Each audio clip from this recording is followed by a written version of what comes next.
Hi, this is Kirby Anderson. You know, each day we take on the tough issues and provide a biblical perspective to them. The topics we cover are wide-ranging: apologetics, theology, prophecy, creation and evolution, intelligent design, marriage, family, child-rearing, the millennial generation, trends in society, politics, economics, business, religious liberty, the Constitution, public policy, foreign policy, military policy, tensions in the Middle East, abortion, homosexuality, pornography, sexual ethics, media, technology, history, and America's godly heritage. We talk about anything that affects your faith, your family, or your freedom. So don't go anywhere, because Point of View starts right now.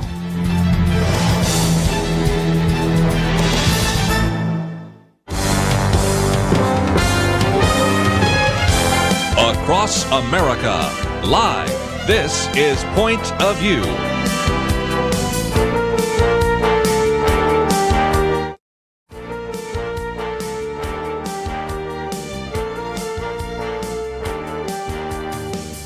And now, Nick Pitts. And welcome to Point of View. I'm your host, Nick Pitts. So grateful that you have decided to join us today on this Wednesday, February 27, 2019 day for the Millennial Roundtable of the Point of View radio show. And ladies and gentlemen, I finally get to be in the presence of the one, the only Kirby Anderson. The non-millennial. Is joining me here in studio.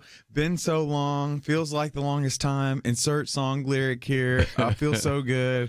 Et cetera, et cetera. Kirby, so great to be here with you. Well, again, I don't know what you did to bring a non-millennial back onto the Millennial Roundtable, but I think we have enough to talk about that, whether it's for millennials or people in general. There's just an amazing amount of things going on. Today is going to be... Your daily briefing just couldn't possibly put half of this in there. It is a circus that's going on today. And so we are so excited that you've decided to join us. And so what we're going to do is we're going to try to do our best to make our way through the news, but also see the importance of the news and try to, I guess you could say, just try to curate some of that, just because it seems as though there's just so much going on right now. But how much of it is pertinent and how much of it is just speculation? So...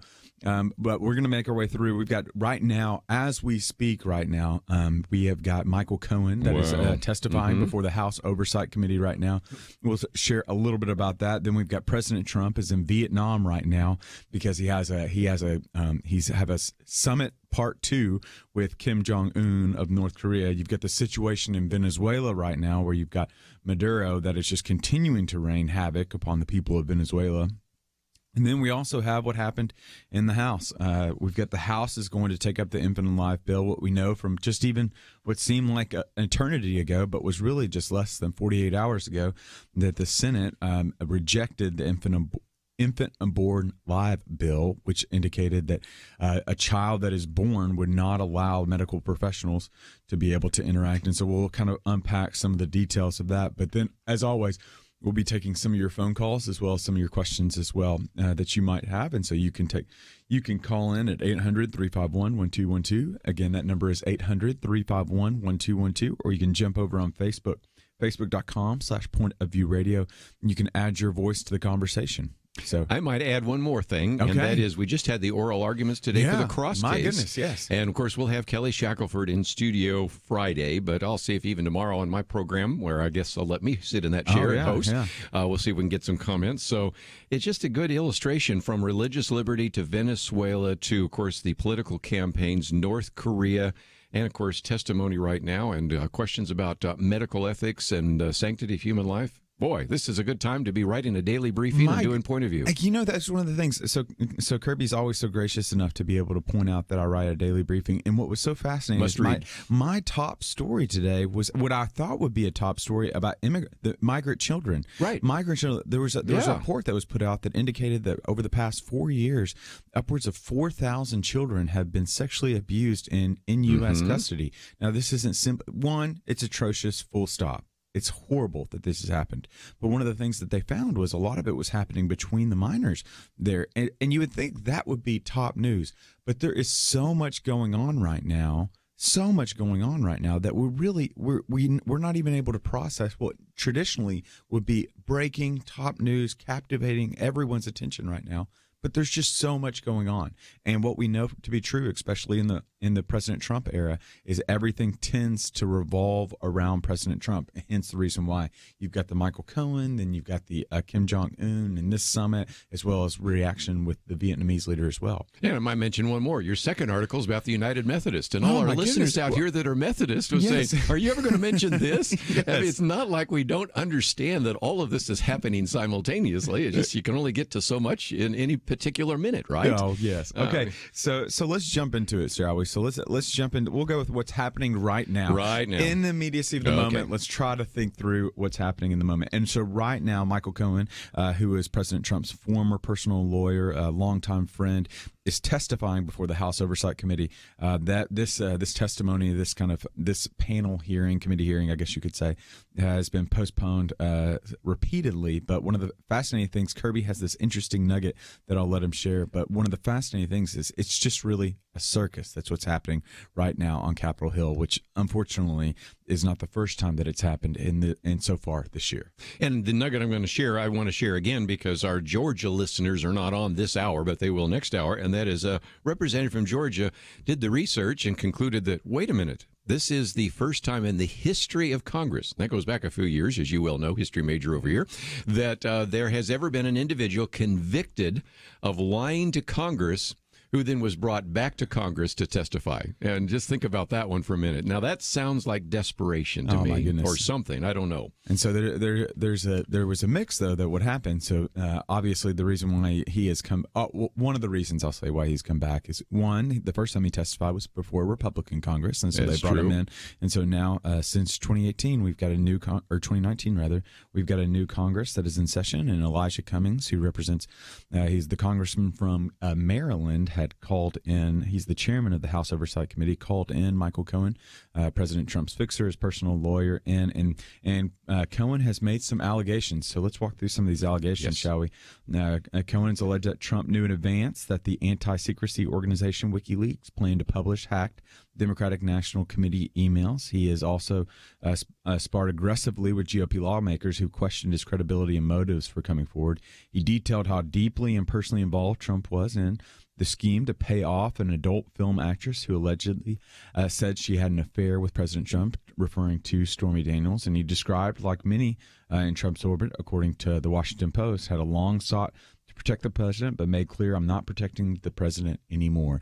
One of those ways that he is not protecting the president is just being very blatant and is calling the president a racist. And so we are hearing, I feel like if you're watching TV, if you're reading, you're reading a supermarket tabloid right now. That's what it sounded like. This is a lot of hot takes that are coming out right now. Well, and again, I think the point we need to make is that a couple of times here, Mr. Cohen could have said something that could have been legally challenging to the president, but instead said lots of things that were challenging in terms of the court of public opinion. And the supporters of Trump will say, well, it's nothing we haven't heard before. You know, well, that's still not good. But if when you are saying that he gave me indications that maybe he could misrepresent that, that's very different than, to use the legal term, since we don't have a lawyer here, suborning perjury or telling somebody to lie. That is a legal issue, but, suggesting that maybe you could help us out here is not the same thing. And so in some respects, it's been very damaging for the public image of the president, but it didn't give anybody a chance to find something legal or even a justification for impeachment, though I think there'll still be a vote on that sometime in the future. Yeah, it seems as though, especially individuals that are that have been in Congress less years, are more prone to push for the impeachment. I'm thinking specifically of AOC and Representative Omar as well out of Minnesota, are two individuals that are very much attuned to that. But even here in Texas, we have our representative down in the Houston district has been an individual that has been very loud and advocating for those impeachment. But we've got to go to a commercial break right now. But when we come back from the break, we're going to, the why question.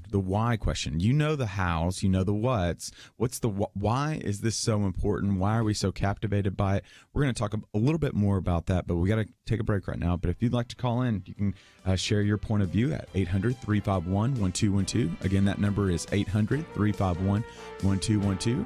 Facebook.com/pointofviewradio. We'll be back right after this.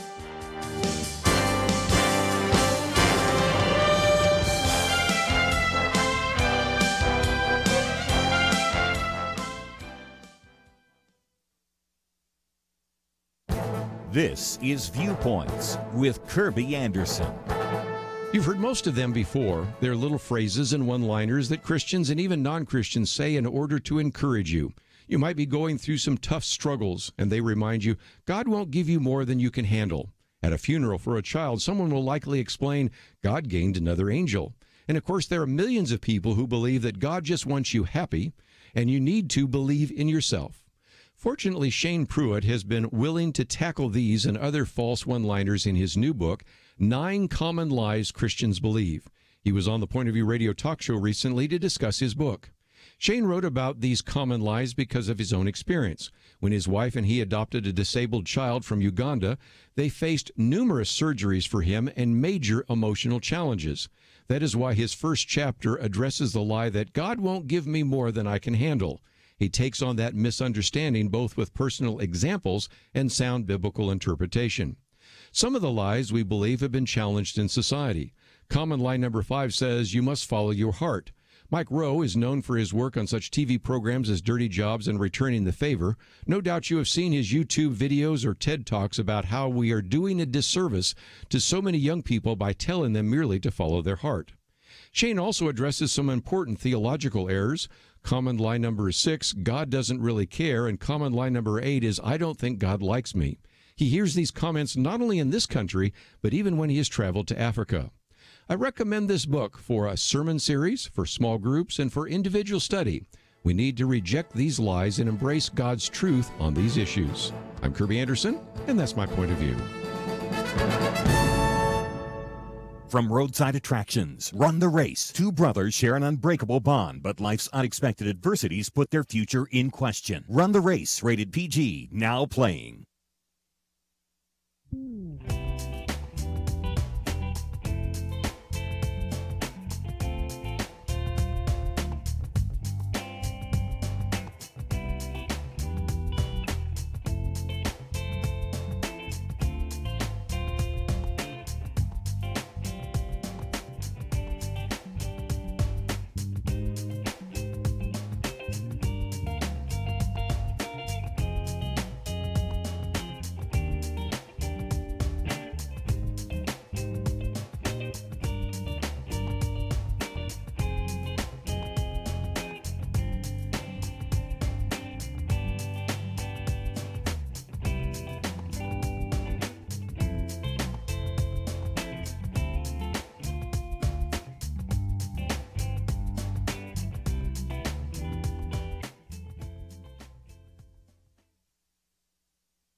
You're listening to Point of View, your listener-supported source for truth. And welcome back to Point of View. I'm your host. I'm joined at the Millennial Roundtable by Kirby Anderson, and we have been talking about the Michael Cohen testimony that's happening right now at the House Oversight Committee. They are listening to Michael Cohen. It's highly anticipated hearing opened with fireworks as he called President Trump a liar, con man. Just you name every telephone term, he just threw it out at the president. So one of the things that I'm interested in, Kirby, though, is the why question. Why should we be interested in this? What's the significance of Michael Cohen coming before the House? And again, I think part of it, the why, is the question I ask every day when I sit in the chair where you're sitting in today, and that is, how does this affect the faith, family, or freedom of our listeners? And sometimes it doesn't, But in this case, at least we could say that we are concerned because, again, there might be some revelation about the president.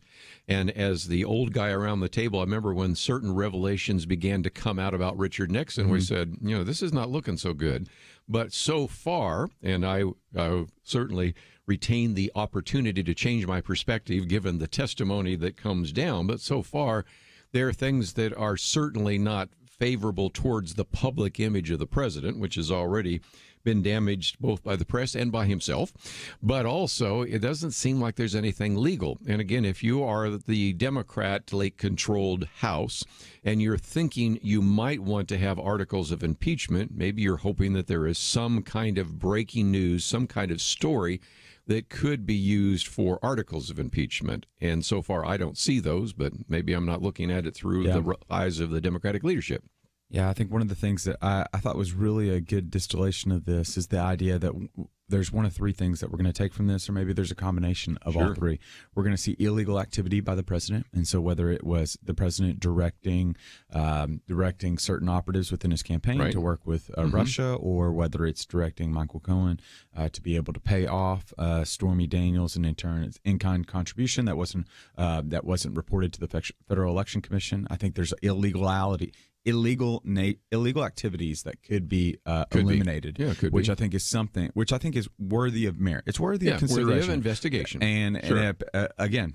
I think just to resolve it for the future. I think there has been investigation right now, and I wonder why we're doing this duplicitous nature relative to There's a good point. If the Mueller investigation was supposed to be doing these very things, why does Congress feel as though it needs to be doing these things right now?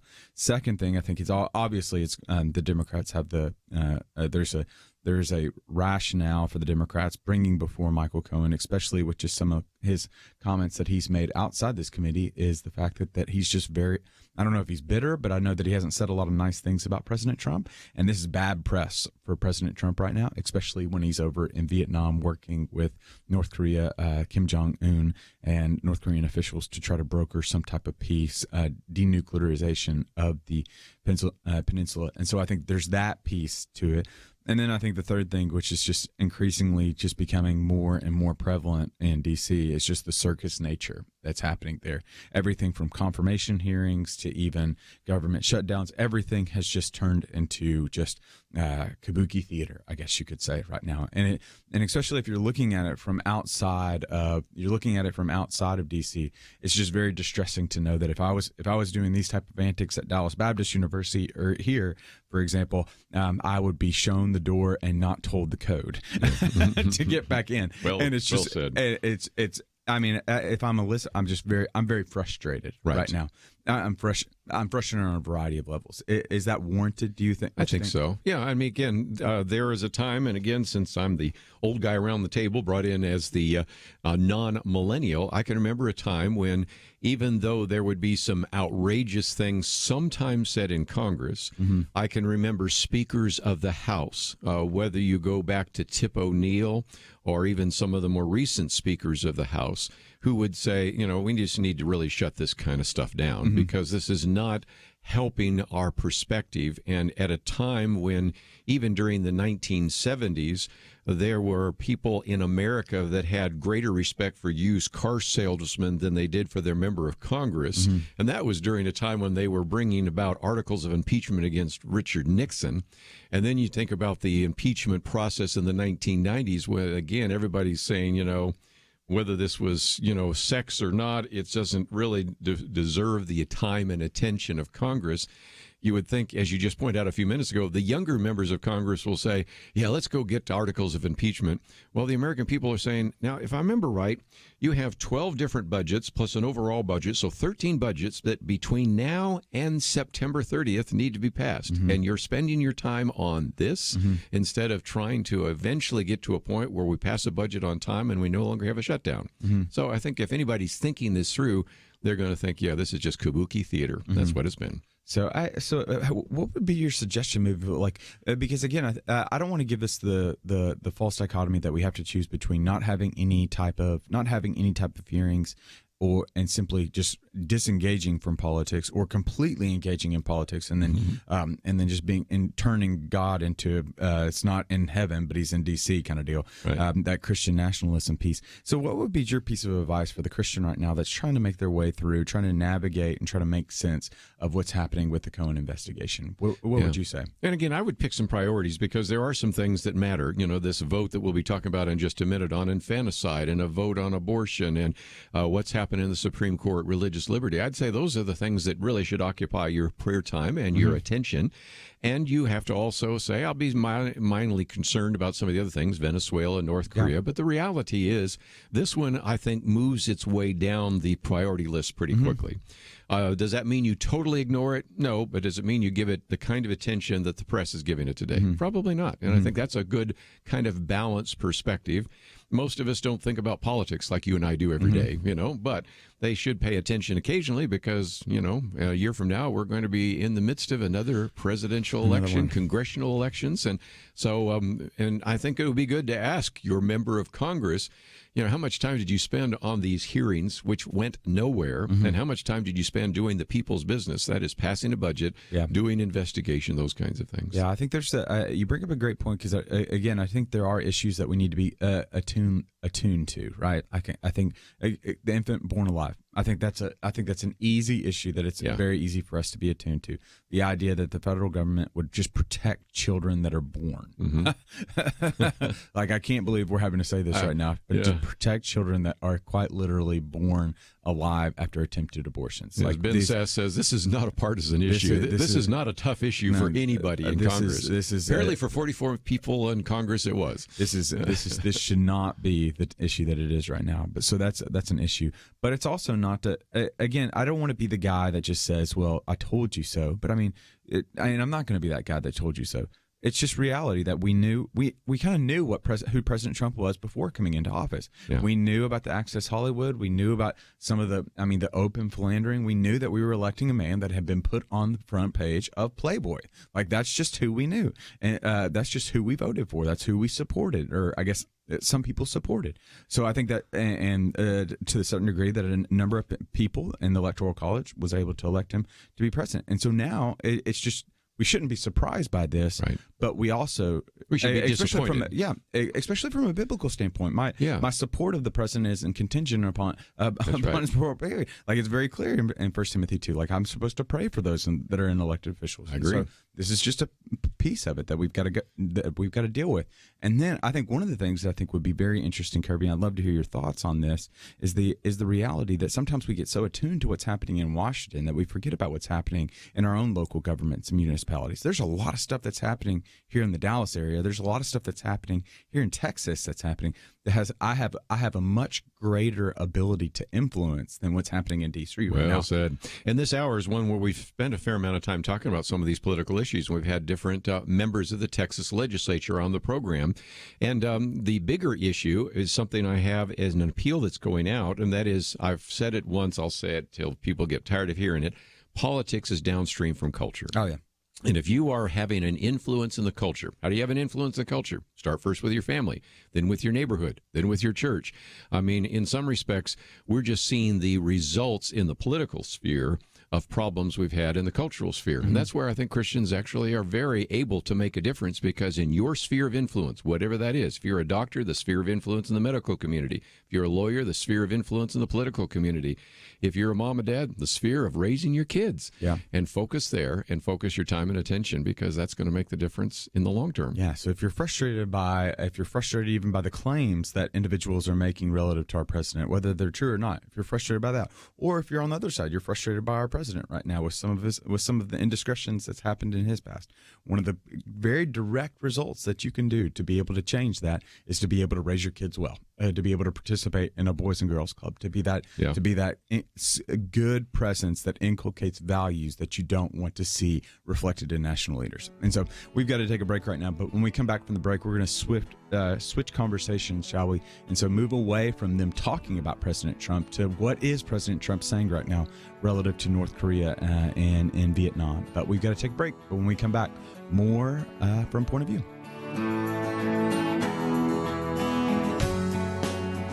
There is no more dangerous time than when things are going well. Remember Elijah on Mount Carmel? Fire came down. There was no doubt who was God, but what happened next? He went from amazing faith to a time of great fear and depression. Many Christians have been very thankful a certain Democratic candidate for president was not the one to nominate two replacements for the Supreme Court. But as with Elijah, times of great victory are also times of great danger. Moments like this are not the time to take it easy. This is not the time to let our guard down. This is a time to double down on our work in the community, to serve and pray and plan and invest in a better future. This is the time to join Point of View's Truth Team 360 to make sure today's promising gains are not lost tomorrow. Show your commitment to our future by visiting pointofview.net/team or call 800-347-5151. Ask to join the Truth Team. Pointofview.net/team and 800-347-5151. Point of View will continue after this.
You are listening to Point of View.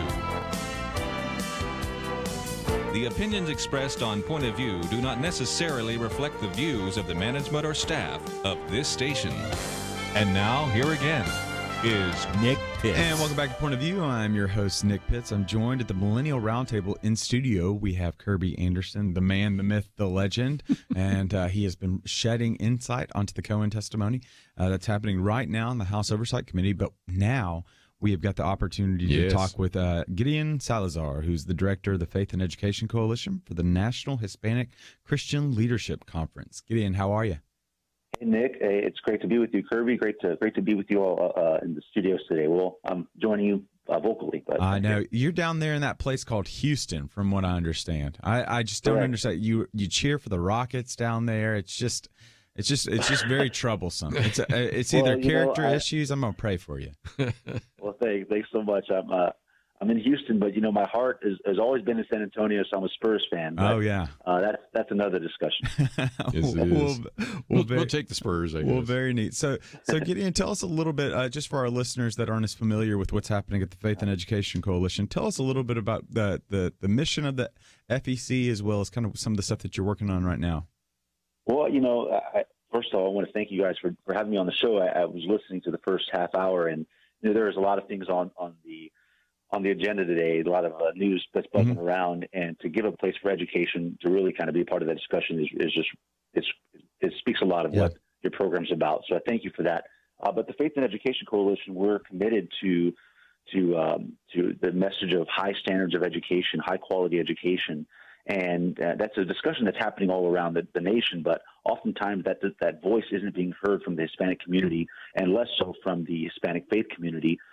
So we want our pastors to be engaged in those discussions, because a lot of the students that we serve are from lower SES communities, marginalized communities. And so we need to ensure that they have a voice for them in these discussions in public education, that are advocating for high quality education, advocating for equity and justice in the education school system. And so I get the privilege of getting to talk to wonderful Hispanic, Latino pastors around the nation to get them involved in the discussion of education. That's phenomenal. And so when you're so in touch with what's happening specifically in the evangelical, I guess just probably broader would be the Hispanic kind of church world. And so help us to understand, when it comes to politics right now, with what's the theatrics that's happening, it's not just limited to the left, it's not just limited to the right. I mean, it's just the entirety of the whole.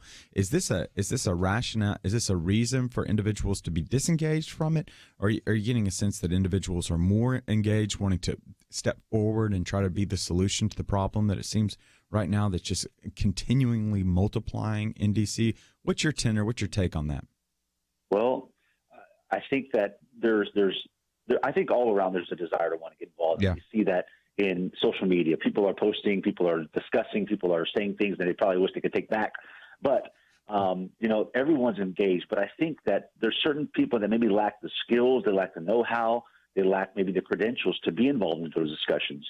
And so we want to make sure that our pastors are adequately equipped. We're going to be meeting on March 13th in D.C., the National Hispanic Christian Leadership Conference for our Justice Summit. And we're going to be there with about 300 pastors. We're going to be training them. We're going to be engaging them on how they could approach their senators, how they can approach their congressmen. So I think there's a desire to be engaged, but there's also the know-how, the how to talk and how to relate to these legislators. I think that's most important, because we need that face-to-face with our legislatures, because that's where the change happens. That's where minds shift. That's where the votes get turned. And so I think if we really want to affect D.C., we've got to be able to empower our pastors, empower pretty much all our Christian voice to be able to really engage in those discussions intelligently and with respect, which is not happening a lot in D.C. There's not a lot of respect going around and decency. And so we want to make sure that our pastors can enter into those discussions with respect, decency, but also with competence. Girien, this is Kirby. I just thought I'd ask you a question about pastors for just a minute, because one of the individuals we've had on this program over the years is a man by the name of George Barna. You may be familiar with a survey that he did a while back with primarily evangelical pastors, similar to the kinds of individuals that will be at that conference. And he found two things. Number one, that most of the pastors would agree that the Bible does speak to all sorts of issues, the kinds of issues we're talking about here, from religious liberty to abortion and infanticide to immigration to foreign policy to economic issues and on and on. Matter of fact, my most recent book has just been translated into Spanish on Christians and economics. So they all agree that the Bible does speak to those issues. So then George Barna went back and said, now, each year, how often do you talk about these? And you had a fraction, a very small fraction of the pastors who ever address any of the issues we discuss here on Point of View from the pulpit. Do you think that needs to change? Well, I agree. That definitely needs to change. What's happened is that I feel politics has kind of co-opted these discussions, right? These economics discussions, family. These are biblical discussions, but they've been so in a sense they've been labeled by some type of party. They become partisan issues. That to discuss them from the pulpit, it may be automatically suggest that it's a partisan discussion, but it's not. It's not a partisan discussion. This is a biblical discussion. So I think pastors need to just kind of be just have courage, have faith that what they're engaging in doesn't necessarily have to take the form of party politics, but simply the form of this is biblical justice. This is kingdom discussion that we're having here, and it's going to touch party politics, yes, but I think we need the gall, we need the audacity to be able to do that. Tell me if I'm off on my thinking right now, but Gideon, I think one of the issues that we're facing right now, especially in evangelical cultures, and maybe it is in the Hispanic culture as well, I'd be really interested in your thoughts, just thinking through that particular set, is the reality that sometimes it seems as though certain entities and certain individuals have allowed their biblical beliefs to be shaped and influenced by their political beliefs instead of vice versa, allowing the biblical narrative to speak into political issues and shape their political beliefs. In turn, they've allowed their political beliefs to be shaped and to do the shaping component. And so are we finding is that maybe the reason why there's so much hesitancy, that individuals have kind of placed that God reigns in the White House and not necessarily in the heavens above? Yeah. I can't speak as exactly. I wouldn't know exactly to what extent that's happening, but I can, just say from some discussions, there's some blatant, I guess, unquestioned sometimes support for certain political candidates or for certain political agendas. And the support comes from, what I've seen from some very evangelical communities. But I think that we need to be able to step back and be able to, as one, some great advice that often comes is to question everything, and I think that we're not seeing a lot of evangelical communities being able to question everything. They've been so married to maybe this political party for a long time, or they've been so married to this political candidate for so long that everything he does, everything he says is like gold, and it's like coming from the voice of God. But no, we need to be able to step back and say, okay, let me look at this biblically. Does this align biblically? Can it be challenged scripturally?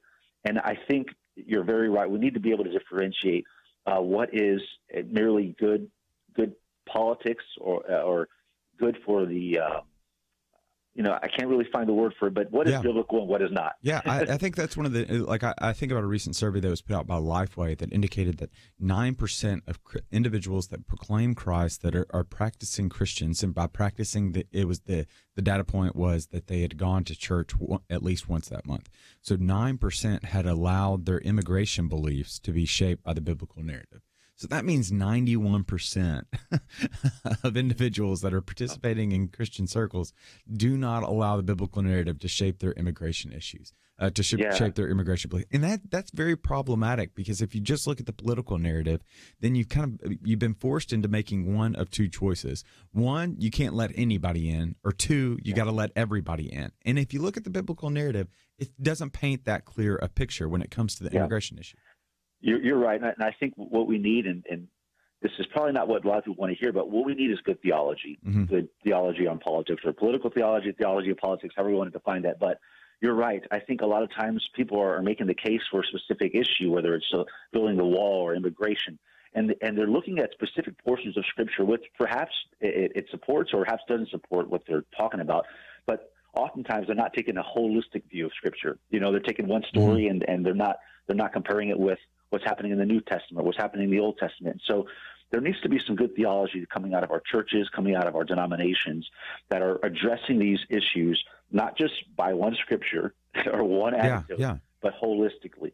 Yeah, allowing the whole counsel of God to be able to shape and to form particular positions, and then just recognizing that at the end of the day, sometimes that means that you're going to be a little bit out of step with your political party of choice, right? Which is not necessarily a bad thing. I mean, especially as Christians, we're keenly aware from 1 Peter 2 of our foreignness and our alien nature here on this world, that we have two citizenships. We have a higher citizenship, the kingdom of heaven rather than to earth. But nevertheless, we've got to take a break. But when we come back from the break, we're going to continue with Girien Salazar. I'm going to be interested to poke and prod and so hear his perspective, especially with his constituency. I'd love to hear what they have to think relative to what's happening in Venezuela as well as North Korea. But we'll be back right after this.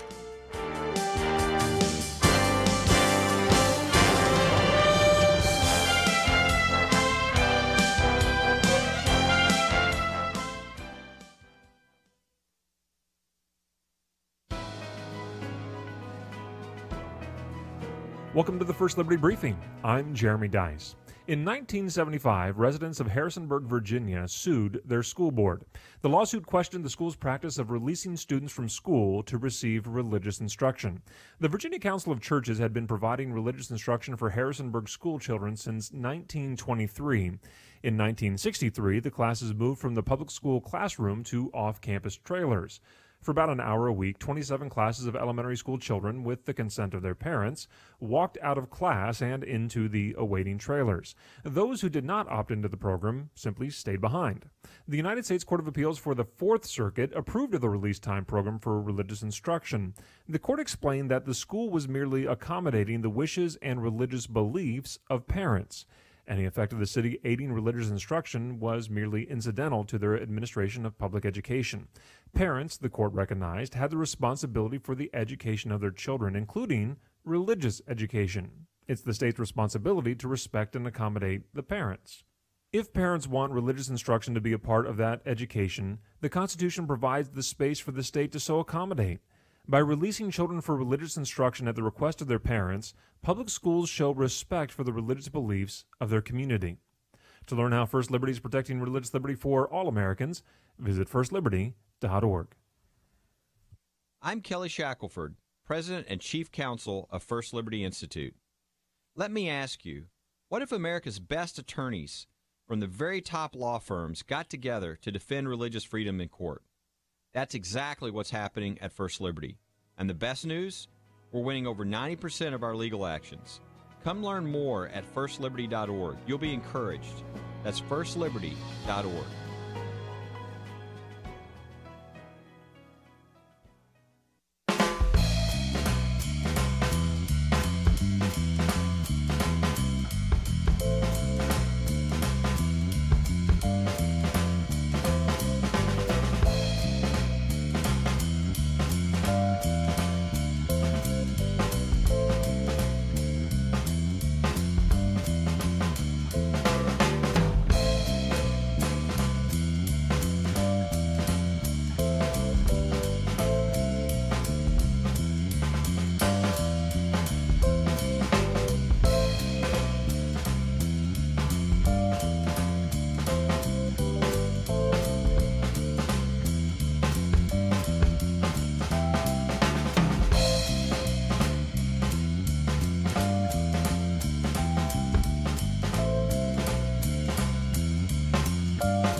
Now, back to Point of View, your listener-supported source for truth. And welcome back to Point of View. I'm your host, Nick Pitts. So grateful that you have joined us. I'm joined in studio by Kirby Anderson, and then over the phone we've got Girien Salazar, who's the director of the Faith and Education Coalition for the Hispanic Christian National Hispanic Christian Leadership Conference. And so grateful that Gideon's given us a little bit of time today. Gideon, you doing well? Make it past the break?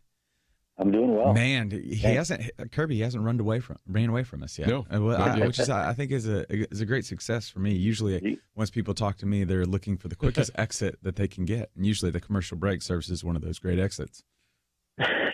Well, it's not because we don't feel warm and accepted, but just simply because you're an intimidating individual, Nick. Very intimidating. Oh, yeah. There's a lot of things that have been said about me. Intimidating because I'm 170 pounds and have a 15-inch neck is not one of them. but nevertheless, let's keep on jumping into it. Let's talk Venezuela. I want to hear his comments on that. I think, which is really, I think, and again, I'd be interested to hear. So what's happening in Venezuela right now? I think, especially with the Maduro regime, it's been so interesting to see the responses that have come out of Venezuela, and there really is not only the responses that have come out of Venezuela, but also just the tragedies that are happening in Venezuela right now. Yes. You've got coming out of.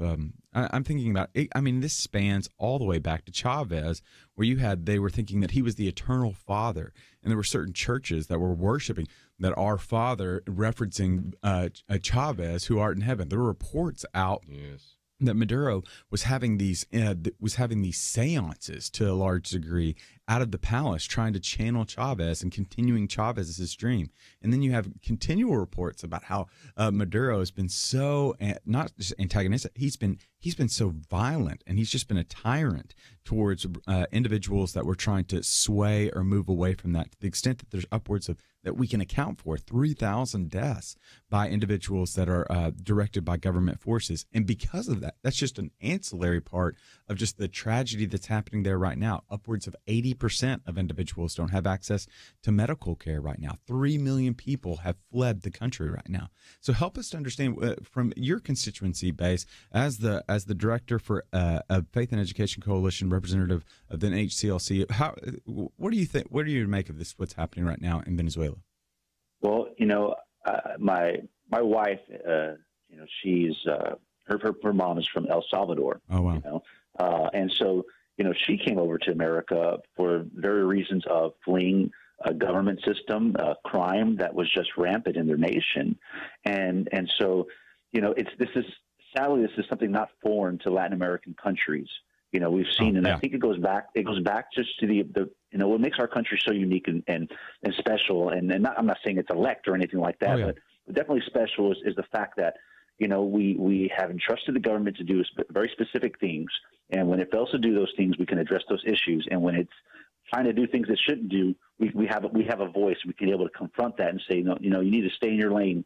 And I think we were seeing just an overreach of government that is doing things it was never entrusted to do, and it is and trying to do even more things that are harmful to its citizens. And so, I think we have to continue to pray for the situation, because it's going to take a lot of wisdom, and we're so grateful that our nation is taking steps towards that, towards just resolving this issue, towards recognizing the legitimate ruler or legitimate government in Venezuela, but also taking part in doing some sanctions that would prevent Venezuela from just furthering its power, furthering its reach.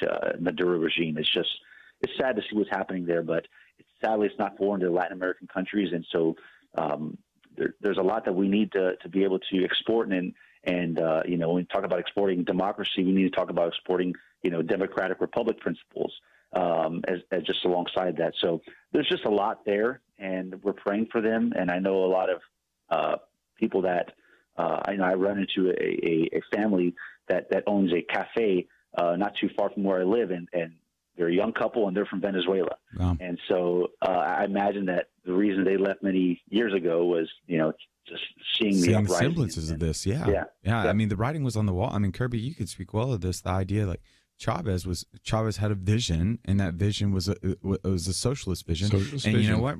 When gas prices per barrel's in the hundreds, it's really easy to implement this socialist vision, because Venezuela, their revenues, a large part of them comes from oil. So it's like 85 to 90% of their revenues are coming from oil.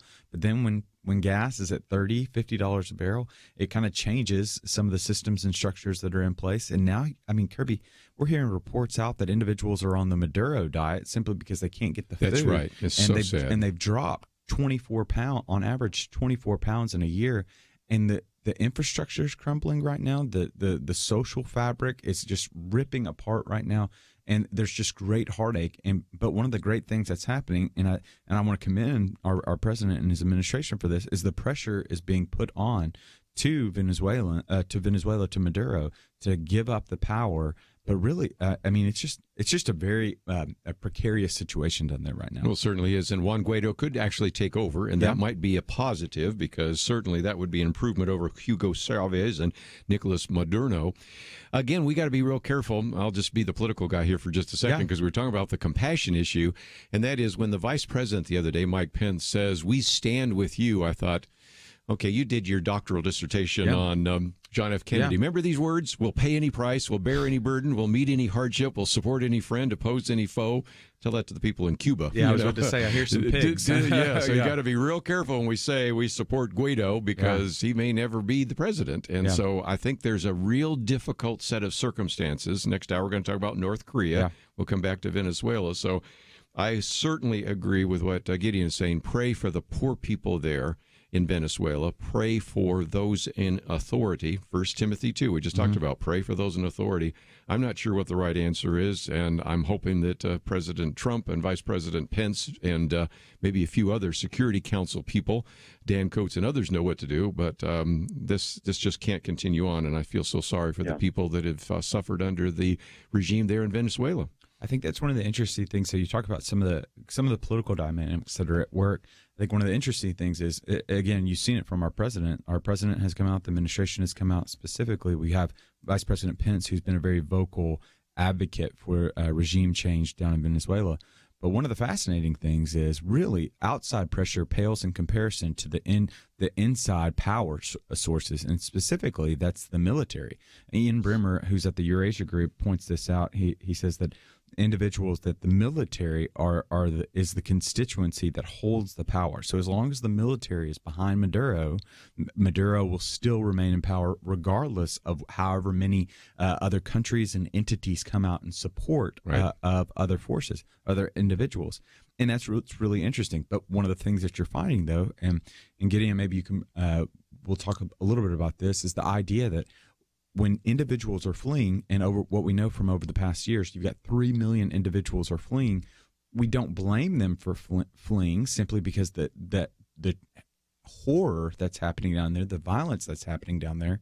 But when they leave, they're actually giving up the power to change the system that's in place there. And so what we found is that the military continues to exercise such significant influence down there, and the individuals that need to leave aren't leaving, and the individuals that are staying are individuals that it appears as though from a military standpoint are still backing Maduro, to the extent that ex-military personnel, I believe he's got a cabinet of 32, and there's 12 individuals in that cabinet that are ex-military. So again, we're starting to see this. Okay. We're coming up on a break. I apologize. Gideon, thank you so much for joining us. I'm so sorry. I just kept on rambling. No worries. But thank you so much. And you can find out more information on Gideon and the FEC at faithandeducation.com. When we come back after this hour break, what we'll do is we'll continue talking about what's happening down in Venezuela as well as North Korea. What's happening with President Trump right now as he is engaging in conversations with Kim Jong-un in Vietnam. We'll talk about that and a little bit more right after this.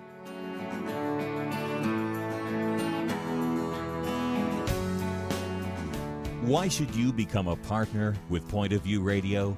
Because for decades, this team has made a significant difference in lives and communities across the nation. Because America is dying for lack of biblical wisdom about life and culture. You should give because your gift will make possible cutting-edge information on issues that matter, information you won't hear anywhere else. Why? Because your gift will change lives, because you'll influence our culture with biblical truth, and because you can make a difference for the future. Our nation needs a truth team very badly. Support Point of View Radio today at pointofview.net. Click on Join the Truth Team and choose your level of support. Pointofview.net. Or call 800-347-5151, 800-347-5151. Or mail that first donation to Point of View, Box 30, Dallas, Texas 75221. Box 30, Dallas 75221. Point of View will continue after this.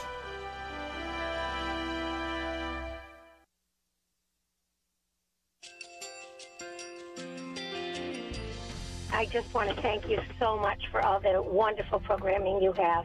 You're just absolutely fantastic. I recently started listening to Point of View, and I really found it interesting because of the different subjects you cover. Thank you for that. I really appreciate everything that you do in keeping us informed.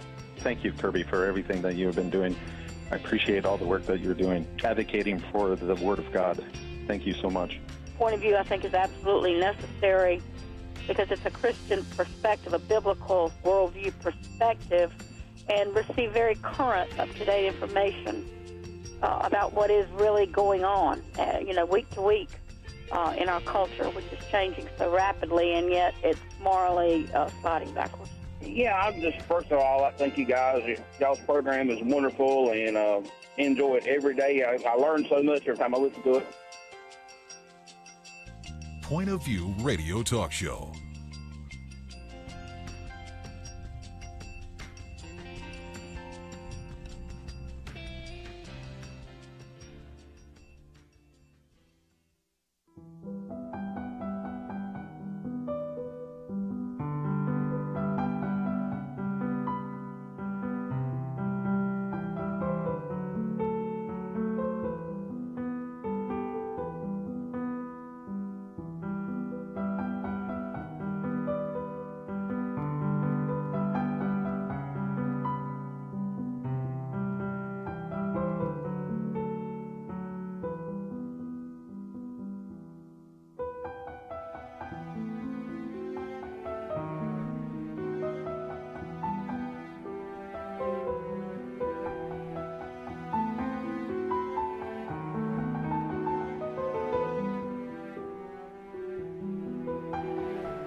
Hi, this is Kirby Anderson. You know, each day we take on the tough issues and provide a biblical perspective to them. The topics we cover are wide-ranging. Apologetics, theology, prophecy, creation and evolution, intelligent design, marriage, family, child-rearing, the millennial generation, trends in society, politics, economics, business, religious liberty, the Constitution, public policy, foreign policy, military policy, tensions in the Middle East, abortion, homosexuality, pornography, sexual ethics, media, technology, history, and America's godly heritage. We talk about anything that affects your faith, your family, or your freedom. So don't go anywhere, because Point of View starts right now.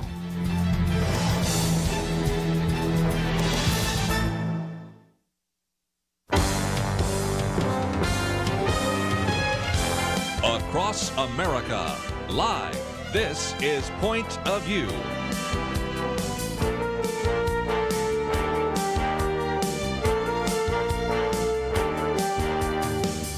And now, Nick Pitts. And welcome to Point of View. I'm your host, Nick Pitts, on this Wednesday, February 27, 2019 day. I'm so grateful that you decided to join us for the Millennial Roundtable.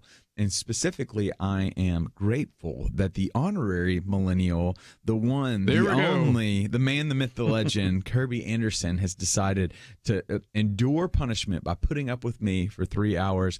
And what I told him in an email, to nerd out a little bit today in this, as we make our way through all the issues. Kirby, so great to be here. Glad to be the token non-millennial and see if I can add some perspective here to the conversation. And we'll talk about millennials, but we're really going to be talking about, I think, North Korea, Venezuela.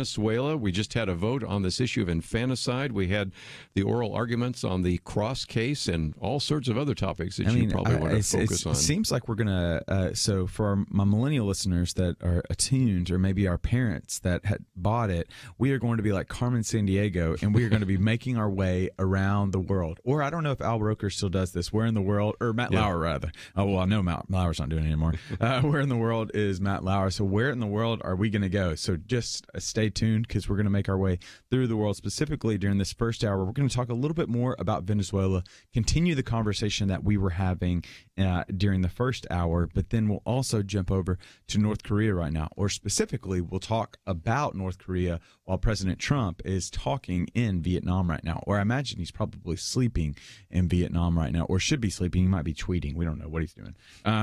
So what's happening in Vietnam right now? Specifically, we've got the Kim Jong-un Summit number 2, as President Trump is engaging with conversations with Kim Jong-un of North Korea about denuclearization and trying to restore some of those relations there.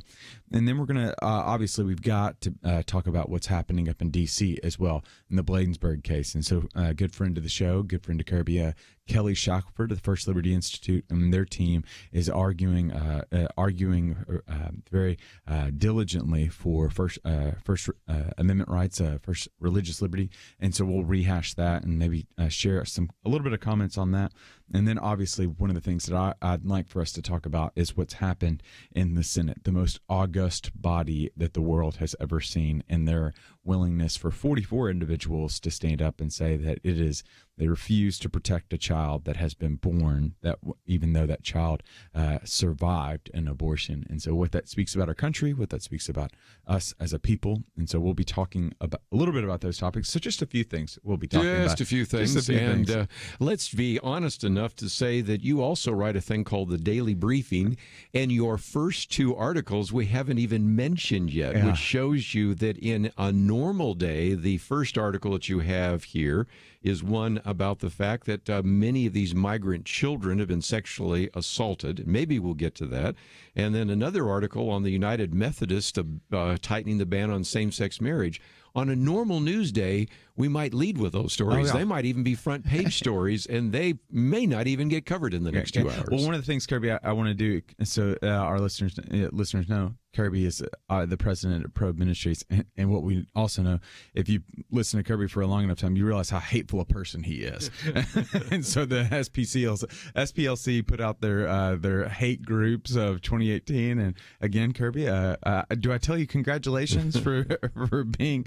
Is this a sore subject right now? now. It's like, am I just poking a bear? I'm having conversations, at least email conversations, with news outlets that just cover all of that uncritically. You know, we can give people some perspective on that too, if they want. So and just so you know, there's.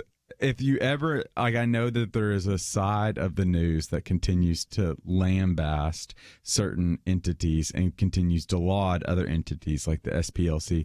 And one of the things that I do want to accentuate is there are some hate groups that are here in the U.S., but the idea that Kirby Anderson and Probe Ministries is one of those groups. When I put in my daily briefing on Friday, I said, if Kirby Anderson is a hater, then I'm a female bodybuilder. And so it is laughable. But nevertheless, let's continue on with our conversation. Let's jump on over to what's happening in Venezuela right now. Vice President Pence announced yesterday, or maybe it was on Monday, that they are going to increase sanctions on financial. They're going to freeze financial assets of one of the largest oil producers. And oil, as we know, in Venezuela accounts for anywhere from 85 to upwards of 90% of their revenue in this socialist country. But yet that those external pressures to continue to try to move Maduro away from leadership, it does not appear to be moving the needle as much, or at least from a public standpoint, does not appear to be moving the needle as much. But also we need to understand what's actually happening inside the country right now. And for those skeptics that are listening right now that are individuals that need numbers, I join with you. And let's think about some of the numbers. Anywhere from 85% of individuals don't have access to medical care. There is such a thing known as the Maduro diet right now, where individuals have lost over the past year 24 pounds. So they're extremely malnourished right now. There was video that came out over the weekend that Maduro and the military has started to set fire to some of the foreign aid that is trying to make their way. And the situation in Venezuela right now is crumbling. And it's just Kirby. One, it reminds us of the need to be able to pray for what's happening down there. Right. But also, it's unreal to know that this type of thing is happening, and it seems as though it's just in our own very backyard in this hemisphere. And again, we're going to be talking about North Korea in just a little bit because the president is over there. And you mentioned the vice president, Mike Pence, who I have very high respect for. There are some times when we can't say so many respectful things about the president, but I do have much greater respect for the vice president. And again, for people that are not familiar, you have the head of the legislature, Juan Guaido, who actually many people think should be the president. Instead, of course, as you mentioned, we have Nicolas Maduro, who made Hugo Chavez look maybe even pale in comparison. Because haven't you documented about 3,000 deaths under the Maduro regime or something of that nature? Unreal. And so, again, how do we react? We want to send in relief. We want to help those individuals. On the other hand, the other day, the vice president said, we stand with the people in Venezuela. Well, be careful, because John F. Kennedy, on his inaugural address, as you well know, because you wrote your doctoral dissertation on that, said, we'll pay any price, we'll bear any burden, we'll meet any hardship, support any friend, oppose any foe. You got to be real careful when you start saying we're going to stand with the people. What does that mean? Because in some respects, I'm not sure we want to deploy troops to Venezuela, and we're certainly having trouble getting even relief in there. And this, I think, if nothing else, should be a wake-up call to at least some of the millennials and others out there that think socialism is such a good idea. Because there was a time in which Venezuela was a very prosperous country because they have oil revenue. Exactly. But when, again, oil is going for $100 a barrel, no problem. You can then just take the excess off there and nationalize the oil and all the rest. But then when the price drops and you have no other economy whatsoever, that's why you have the disaster we have here today. I mean, you've got inflation that has skyrocketed into the thousands percentile. I mean, it is just a mess down there right now. And so, one, they need our prayers, but also, two, we're going to continue thinking about what's happening in Venezuela and what we're to think about it, or some avenues by which we can think about it. But then also in North Korea right now, I'm really interested, Kirby, and we got to take a break, but I'm really interested in what does it mean to achieve success in Kim Jong-un Summit 2. What does success look like? What are those objectives that we need to be walking away from? But we've got to take a break right now. But if you'd like to call in and maybe offer your opinion on what's happening in Venezuela, you can do so at 800-351-1212. But we'll be back right after this.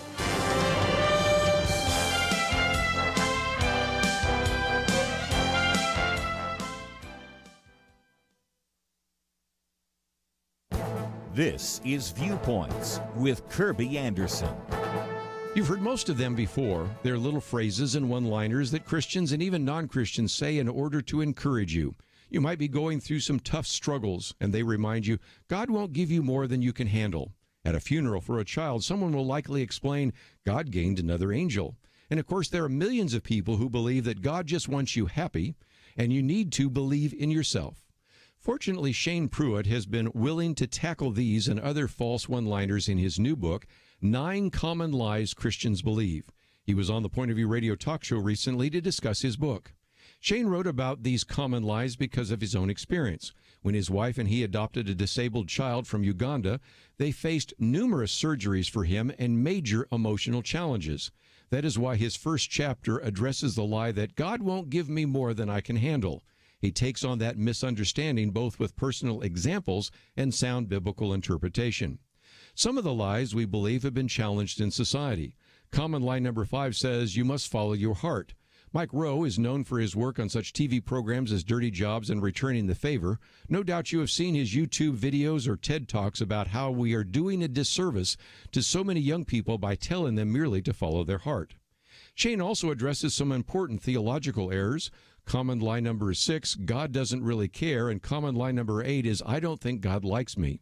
He hears these comments not only in this country, but even when he has traveled to Africa. I recommend this book for a sermon series, for small groups, and for individual study. We need to reject these lies and embrace God's truth on these issues. I'm Kirby Anderson, and that's my point of view.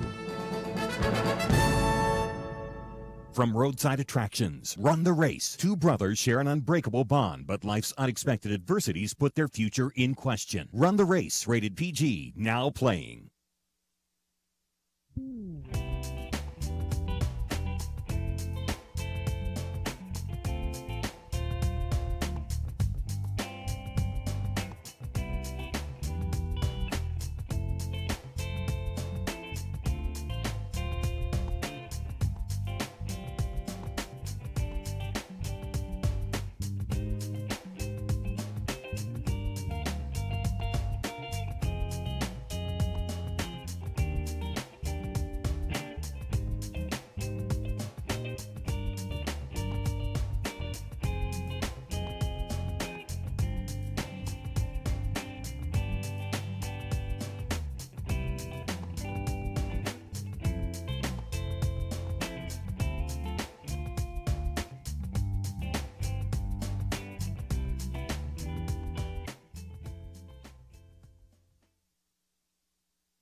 You're listening to Point of View, your listener-supported source for truth. And welcome back on Point of View. I'm your host, Nick Pitts. I'm joined at the Millennial Roundtable by Kirby Anderson, and so grateful that Kirby has decided to put up with me yet again for another hour. And so we've been talking a little bit about Venezuela, and Kirby, I think one of the things that we haven't mentioned yet that's usually synonymous with Venezuela is the idea of socialism right now.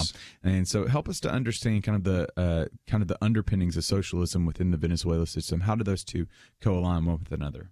And again, since this is the Millennial Roundtable, let's talk about the fact that for the younger generation, you fit into that.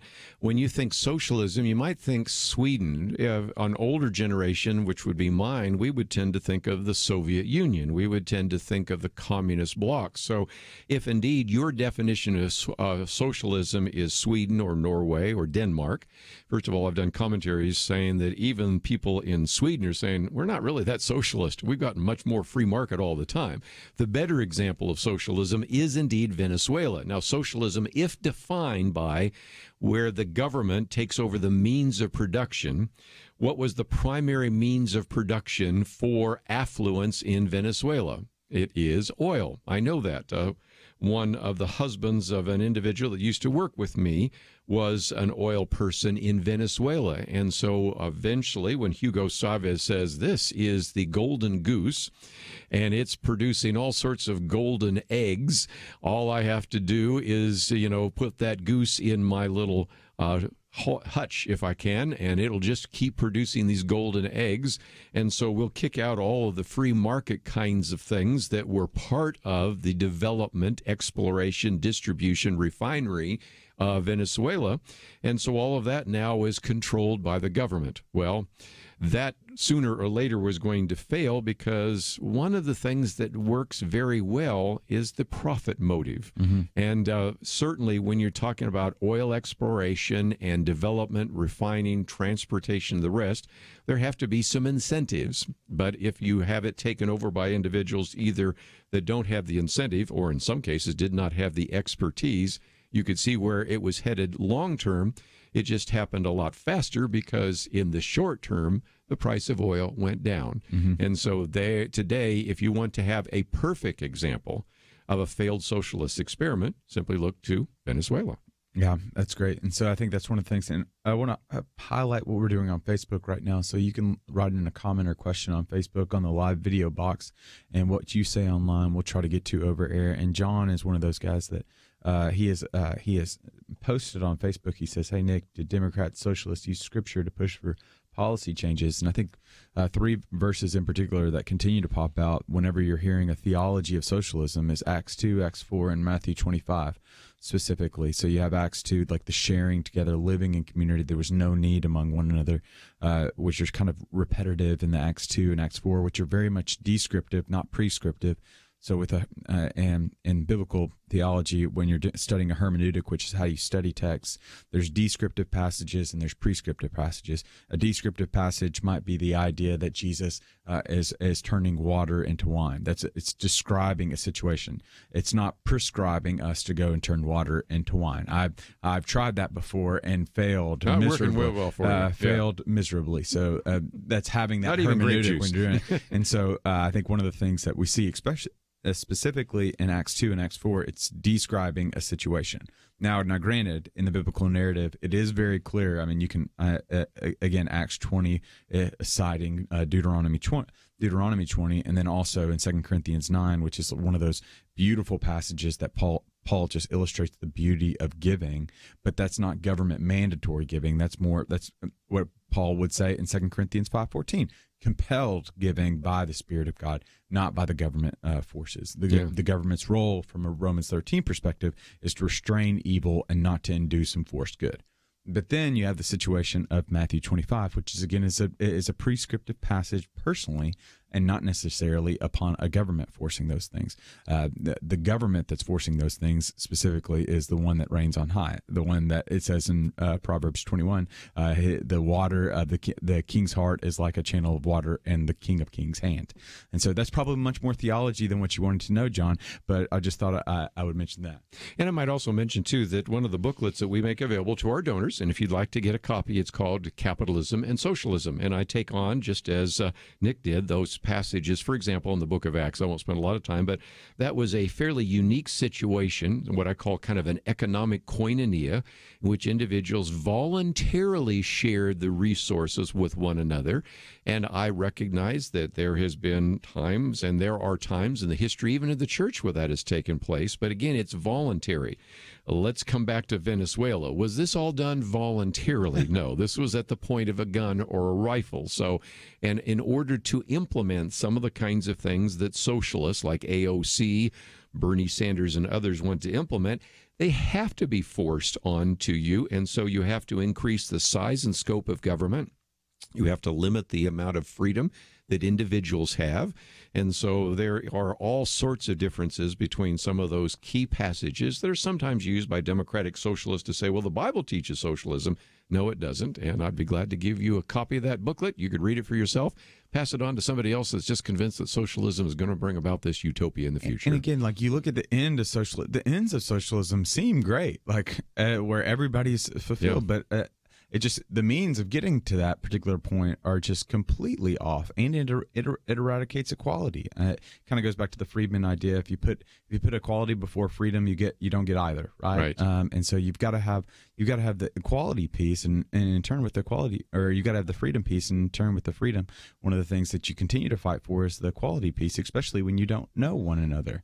And right now, we have to admit, and I did a commentary the other day in which I said some nice things about Bono, and you're not going to hear me say too many nice things about Bono too often, but he was even saying, we got to admit, and he's not exactly your proponent of capitalism, but he had more recently in one of these events just had to simply say, I got to admit that capitalism has raised billions of people out of abject poverty, what we call extreme poverty. And it is going at such a rate that it's possible that if this trend continues, we will no longer have people in what's called extreme poverty. So again, you have to recognize that one of the best engines to raise the standard of living around the world has been a free market. And it's based upon the fact that we're created in God's image. We can make choices. It also is based on the idea that we have a sin nature. Sometimes people can be greedy. They can be selfish.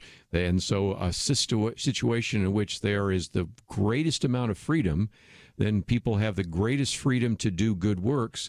But it's also a system in which bad people can do least harm. So again, capitalism, a free market, is a system in which bad people can do least harm, and everyone has the freedom to do good works if they would like to do so. So, Kirby, while you were talking, I was looking where you tried to quote Bono, and you spoke highly of Bono, but I still haven't found what I'm looking for.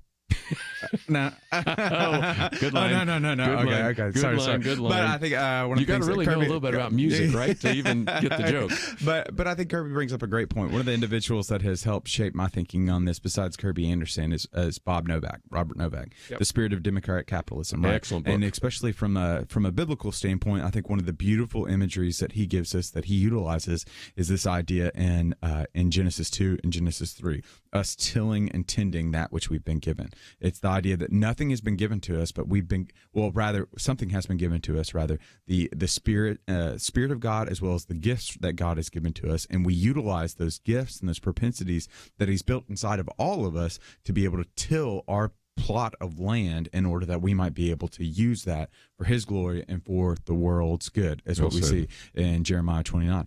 But I think one of the things that's so appealing, especially if I go back to John's question, and we hear about this rising socialism, that what you've talked about with affinity with millennials, is that we just recognize that it's really easy to want equality when you feel like, just like every other person in this country starting out, like we feel the weight of debt. We feel the weight. There's a lot of things that are going on right now, but eventually, that's always been proven to be true. What we've seen with the pattern, that eventually you work your way out of that thinking, right? When you actually start making money and actually have an ability to save money, you're less likely to want the government to take your money in this instance. And so it's just important for us to remember too, especially with millennials and the appeal of socialism, is that they're feeling a significant weight of debt, unlike any other generation has ever experienced right now. Specifically with credit card debt, the numbers are staggering with credit card debt, average of around $8,000, and student loan debt. You can't move away from that student loan debt, which is anywhere from some put it at 32, some put it at 41. It's a significant amount of debt that these individuals are feeling and might feel that they want to try something else. I can punch their ticket because I'll tell you, I went to 2 Ivy League graduate schools, and by the time I finally finished paying off all my school debt, then my kids needed braces. I was in debt almost all my life, but I can understand that. But again, think through the implications of all that. In Venezuela, a perfect example of why you don't want to go down the road of socialism. We have got to take a break, but when we come back from the break, we're going to transition away from Venezuela for a little bit, but then we'll also be talking about North Korea as well. We'll be taking some of your phone calls, 800-351-1212. We'll be back right after this. Question: do you have a health insurance plan you are not happy with? Well, Bethany and Jason thought they were stuck. Their plan just kept getting more expensive, and Bethany's favorite doctor didn't even take that plan anymore. And then some friends at church told them about MediShare. With our previous insurance, we were paying $1,200 a month. With MediShare, we now pay around $600 a month. Yes, they're paying $600 less per month, and that's a pretty typical savings with MediShare. And they actually like MediShare more. I was able to go back to my original doctor that I absolutely loved, and it's just been an absolutely beautiful thing being a part of MediShare. Yeah, so they pay a lot less, and they like it more. No wonder MediShare is growing so fast. Find out more. They're super easy to talk to. All you have to do is call 855-90-BIBLE. That's 855-90-BIBLE. 855-90-BIBLE. It takes a team to win. Be part of Point of View's Truth Team and bring truth and healing to America. Go to pointofview.net/team, pointofview.net/team, and 800-347-5151. Point of View will continue after this.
You are listening to Point of View. The opinions expressed on Point of View do not necessarily reflect the views of the management or staff of this station. And now, here again is Nick Pitts. And welcome back to Point of View. I'm your host, Nick Pitts. I'm joined at the Millennial Roundtable by our honorary millennial, our millennial expert, the one that has to put up with a millennial, Kirby Anderson. And so we have been talking a little bit about Venezuela, Kirby. And pretty soon, North Korea and some other issues. I'd love to hear our callers. Maybe we have some people that have lived in Venezuela, know some more about it. I'd love to get their perspective. Yeah, so you can call in 800-351-1212. Again, that number is 800-351-1212. Or you can log on Facebook, facebook.com/pointofviewradio. And so we're going to take one of those phone calls right now. We've got Tim in South Carolina right now. Tim, are you there? Hey, I am. How are you guys today? Doing well, Tim. What's your point of view? I can't keep up with millennials and X and my generation, so I'll just tell you I'm 66 years old. I'm a millennial, and I can't keep up with it either. So I just smile and nod and pretend like I know what I'm talking about. So. I thought I'd share with you that we have a company that makes portable medical equipment, ventilators, and anesthesiology equipment that we ship into Venezuela for medical clinics. And our physicians have come back just recently telling us that, and these are guys and girls that have been there on medical missions, they're coming back telling us that it's reported accurately that 75% of all Venezuelans this past year have lost approximately 18 pounds as it relates to hunger and food shortages, which is, I think, is an incredible statistic when you stop and think about 75% of a population losing almost 20 pounds a person. The other thing that they're finding incredible is that a lot of the girls and a lot of the guys had turned to prostitution, especially in Caracas, as a way to earn extra money. And with the inflation, our staff has come back telling us that these prostitutes full-time are only generating about $30 a month. Still not enough to feed their families. Wow. And for those who don't know, Venezuela used to grow 75% of its own food. And today, because we ship in and out, almost 75% of the food in Venezuela is now imported. They don't grow their own. Things like fertilizer has not been available, seeds, fuel for farming and vehicles of that nature. They basically shut themselves down. And it's a real shame because this was one of South America's richest countries. And that's where we're at today. Average person losing 20 pounds, and even a full-time prostitute can't even make more than $30 a month with inflation. Yeah, it's unbelievable what's happening down there. And you're right on. Just this, what it once was, and what it is now. The chasm is just unbelievable. And I think that's one of the reasons why, Kirby, that the administration has been so adamant to step into that, as well as to be able to advocate for particular positions, especially like the democratic capitalism that they were talking about. This is one of those issues, and there are only a few, where there isn't a partisan divide. I mean, when we get to North Korea in just a minute, we'll hear the partisan divide, but let's use an example that appeared in the New York Times. Jorge Ramos, not exactly a friend of Donald Trump, who said that the dictator of Venezuela earned his own title because he stole my television crew's cameras, expelled me simply because the dictator, Nicolas Maduro, would not even sit for an interview and stole his cameras. So when you've got Jorge Ramos and Nicolas, all sorts of other, certainly the president and the vice president, and we can go down the very long list, Dan Coates, and certainly the Secretary of State, and on and on and on. Every one of them simply saying that this man, Nicolas Maduro, has to go. This is at least one of those few times we can find a bipartisan agreement that something has to happen in Venezuela. I just don't know what that is necessarily. Because, again, it brought up such great points. And so just, again, let's recap what are some of those numbers that just tell you kind of the dire situation that's happening right now. Inflation has risen by over 800%. Wow. The GDP has dropped approximately 15%. In 2016, 85% of basic medicines were unavailable or difficult to obtain. 87% of the population said it did not have enough money to buy necessary food. what I find to be most striking, and this goes back to kind of the persecution question that I think a lot of us are interested in, especially from the Christian perspective, the homicide rate has hit 91.8 homicides per 100,000 residents. By comparison, the U.S. rate sits at 5 per 100,000. Okay, so hear that again. 91.8 homicides per 100,000 residents. By comparison, the U.S. sits at 5. Approximately 3 million Venezuelans have fled there, and it's just a tragic situation that's happening right now. And so we're going to continue taking your phone calls. You can call in 800-351-1212. Again, that number is 800-351-1212, or on Facebook, facebook.com/pointofviewradio. What you share online, we'll share over air as well. And so we're going to take another phone call. We've got Doug in North Carolina. Doug, are you there? Yes, I am. Hey, so Doug, I got to ask right now, before you go ahead and ask your question, I got to ask you a question. Are you a college basketball fan, one? Oh, now are you mourning part of two? the Are you mourning triangle? Two? Yeah, okay. Oh boy. Yeah. Am I mourning what? Are you a college basketball fan, one? And if you're following college basketball, are you a Duke or Tar Heel guy? Neither. No, that's unusual. That's real unusual in North Doug, Carolina. Are you a politician? No. March Madness on the horizon, right? Yeah. Go ahead. Yeah, exactly. One of the things that I was talking to a young person, and today you can't call them male or female, so it's a young person, and they said something to me about I did not understand socialism because they were talking about democratic socialism. What is the difference? I thought socialism was socialism. Well, and again, I can try to give you a quick answer. If you want, we'll send you a little booklet because I try to go into that. And it's, first of all, some of that is framing. When you call it democratic socialism, it sounds a little bit more European. It sounds like what's going on in Switzerland. But I've written commentaries to point out that even the better known historians in I said Switzerland, I meant Sweden, but one of the better known historians in Sweden said, we're not really that socialist. At one time we were, but it was a disaster. But democratic socialism is to say, well, no, we're going to allow people to have a chance to vote on these issues, but it's still, I think, almost sort of one of those focus group kind of phrases. Well, we're not socialist, not like the Soviet Union. We're not socialist like the communist regime in China or North Korea. We're democratic socialists. And so if you want to understand a lot of it being focus group driven, but it's also driven by some of the teachings of some of the European Marxists and things like that. I won't go into the details because that's something you really don't care about, but it's an attempt to try to make socialism sound better than it really is. Yeah. Well, it's just a smokescreen. Yeah, I think one of the things that you can also point out is the idea like socialism is more of a system and democratic socialism is just policies that are more socialist policies that are put into a democratic system, democratic republic system.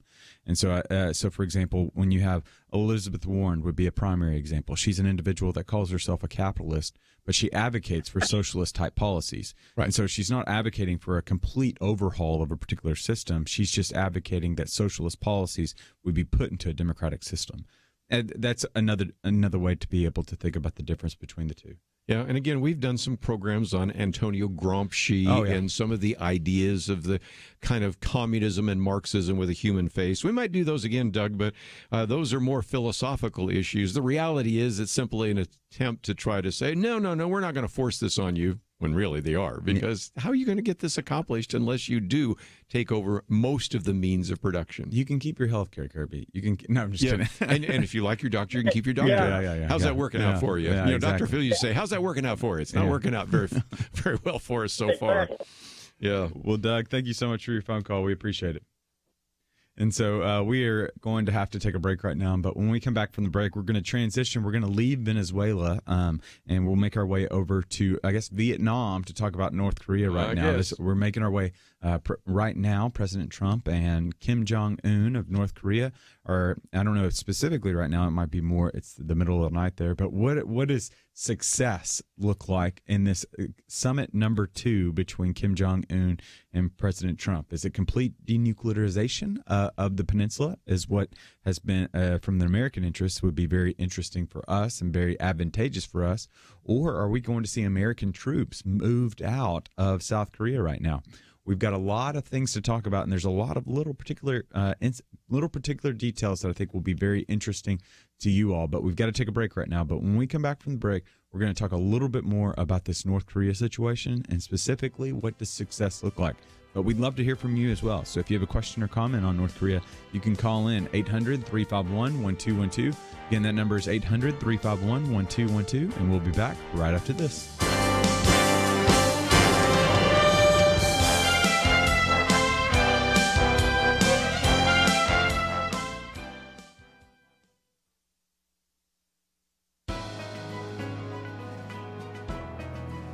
Welcome to the First Liberty Briefing. I'm Jeremy Dice.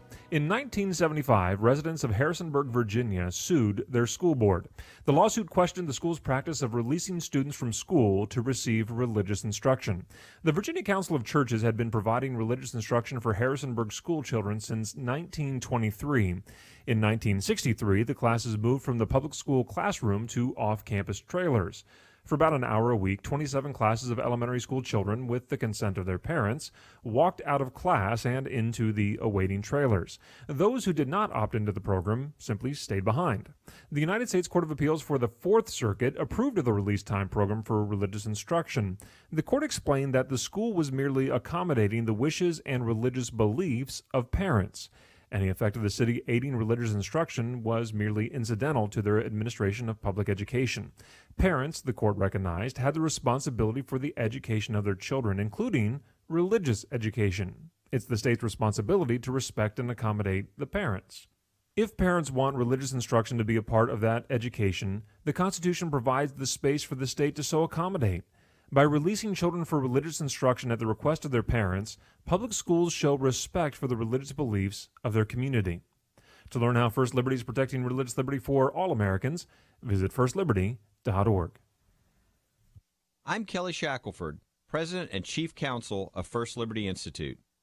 Let me ask you, what if America's best attorneys from the very top law firms got together to defend religious freedom in court? That's exactly what's happening at First Liberty. And the best news? We're winning over 90% of our legal actions. Come learn more at firstliberty.org. You'll be encouraged. That's firstliberty.org.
Now, back to Point of View, your listener-supported source for truth. And welcome to Point of View. I'm your host, Nick Pitts, and we have been talking a little bit about the Venezuela situation. We're going to be transitioning over to North Korea, but there is a phone call right now that I think is something that I do want to illuminate, and so we're going to take one more phone call about the situation that's happening in Venezuela right now. But if you're interested in talking about North Korea, you can call in, obviously, 800-351-1212. But let's take one more about what's happening in Venezuela right now. We've got Ken from Alabama. Ken, are you there? Yes. I did not see this, but someone told me about it, that the obnoxious reporter for Univision, I believe his name is Jorge Ramos, he was showing the communist dictator down there, Mr. Maduro, some video footage of people having to eat out of the back of a garbage truck.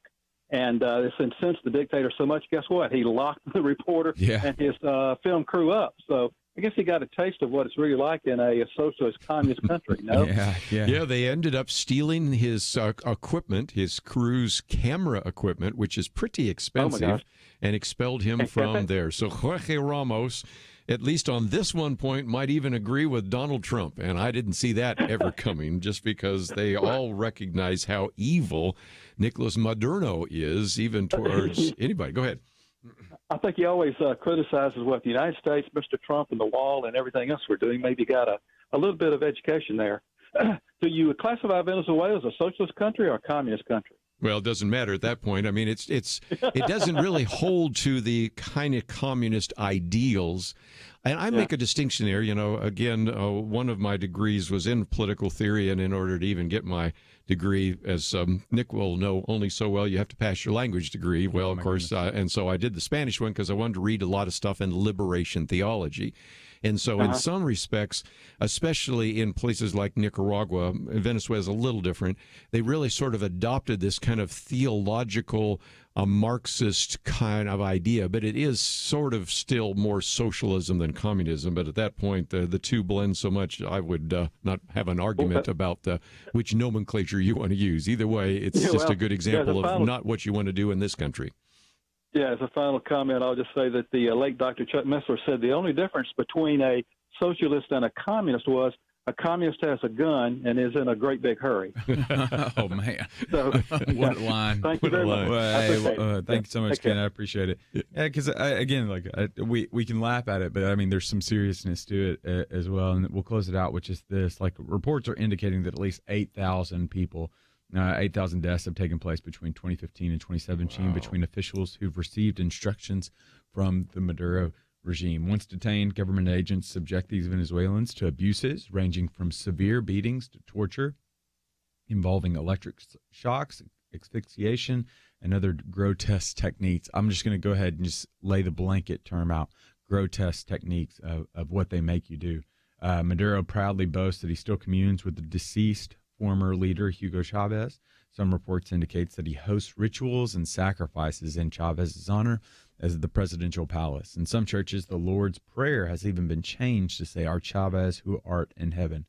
Maduro may have the power right now, but we know there'll come a day when all the kings of the earth shall bend the knee and give thanks to the Lord. And I think if you wanted a good example of spiritual warfare taking control of an entire country, there it is. Yeah, wow. It is a situation. And so we say that, one, to recognize that there's horrors that are happening in Venezuela right now, but two, just illuminating the fact that there are horrors happening right now in North Korea as well, up where there's hundreds of thousands of people that are in prison, prison camps right now, especially Christians that are under significant persecution. Open Doors has put them at number one for I don't know how many years relative to the persecution watch list right now. But right now, our president, again, has done more than any president than I can think of relative to the North Korean situation to try to work to improve relations and to bring about peace and potentially denuclearization. And so they are on the summit number 2 right now, the first being in Singapore a few months back, second now being in Hanoi, Vietnam, of all places. Many listeners are very keenly aware of Vietnam and some of the battles that took place there in the 60s and 70s, and even just some of the antics that took place probably in the 50s, late 50s at the very least. And so, Kirby, help us to understand what's happening right now in Hanoi between Kim Jong-un and President Trump.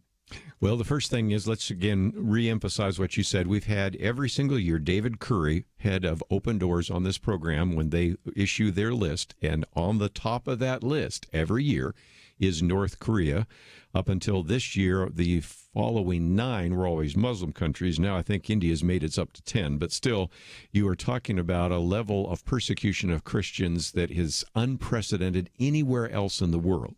Now, can this president actually denuclearize North Korea? My sense is no. Now, it's interesting that the Secretary of State, Mike Pompeo, in the article we've posted here, when he was speaking at Stanford University, said he did talk to a young North Korean leader who told the Secretary of State, Mike Pompeo, that he says, "I'm a father and a husband. I have children. I don't want my children to carry the nuclear weapon on their back their whole life." Well, yeah, but what are the chances that Kim Jong-un is going to actually do something like this? And, of course, if indeed your goal is to remove nuclear weapons from North Korea, I just don't think it's happening. The president gave us a comment the other day in which he said, I don't want to rush anybody. As long as there's no testing, we're happy, because there has been a suspension of nuclear and missile tests. Okay, so far, so good. But again, is it possible that you're going to see any chance that they actually remove their nuclear weapons? Again, just from the article that you've posted here, Nick, I'll quote from Dan Coates, who's been on the program with us before, Director of National Intelligence, who said he thought it was unlikely to completely see North Korea give up its nuclear weapons and its production capabilities, because that's key to their survival. The reason North Korea still exists and has not been invaded in some parts is because it can always suggest a threat. And so if nothing else, a lot of people have been criticizing the president because you said this one thing about Iran and the Iran treaty, you're doing something else with North Korea.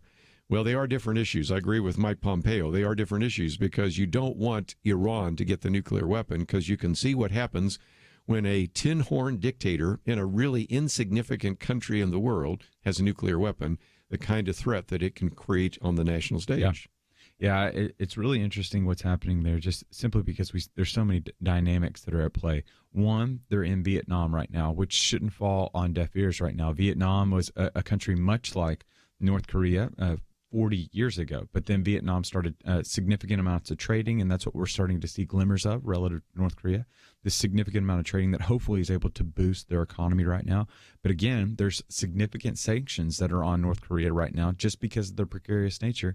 So it shouldn't fall on deaf ears, the fact that they're in Vietnam, and there's been some instances where it seems as though North Korea is wanting to follow that path of Vietnam to become much more economically prosperous, moving down the way to become much more of a trade partner with various other countries. Because right now, really the only countries that are trading with North Korea are China and Russia. That's right. Of all places right now. And so, one, it shouldn't fall on deaf ears that they're meeting in Vietnam. Two, it's important for us to remember the president is, again, one of the unique things about our president is he has been able to engender some of these relations with individuals that we largely haven't talked to. But it's important for us to recognize these are evil men. Like, he is an evil man.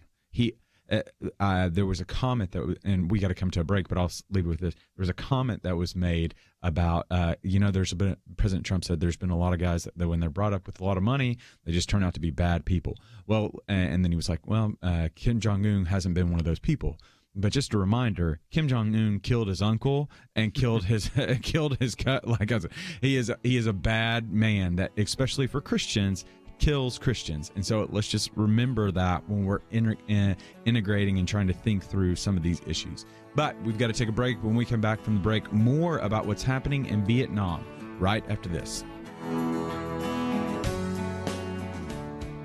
Here's some great news. If you missed the deadline to sign up for health insurance, or more importantly, if you sign up for a plan that you're just not happy with, you still have a choice.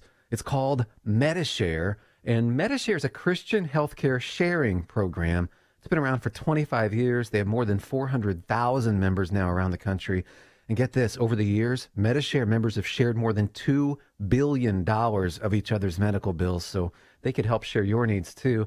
And best of all, you could save a lot of money with Medi-Share. The typical savings for a family is around $500 a month. Your savings could be more or less, but think about what you could do with that extra money every month. So if you think you're stuck with a high-cost health plan that doesn't have much to offer, think again. You can join Medi-Share anytime, so call them today and check it out. There's no pressure. They're super easy to talk to. 855-90-BIBLE. That's 855-90-BIBLE. 855-90-BIBLE. It takes a team to win. Be part of Point of View's Truth Team and bring truth and healing to America. Go to pointofview.net/team, pointofview.net/team, and 800-347-5151. Point of View will continue after this.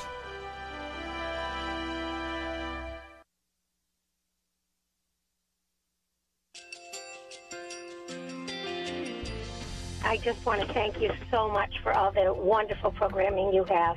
You're just absolutely fantastic. I recently started listening to Point of View, and I really found it interesting because of the different subjects you cover. Thank you for that. I really appreciate everything that you do in keeping us informed. Thank you, Kirby, for everything that you have been doing. I appreciate all the work that you're doing, advocating for the Word of God. Thank you so much.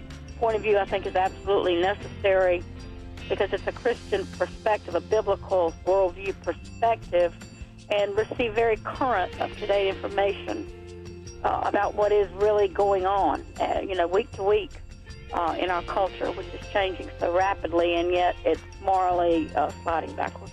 Yeah, I'm just, first of all, I thank you guys. Y'all's program is wonderful, and enjoy it every day. I learn so much every time I listen to it. Point of View Radio Talk Show.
Hi, this is Kirby Anderson. Each day we take on the tough issues and provide a biblical perspective to them. The topics we cover are wide-ranging.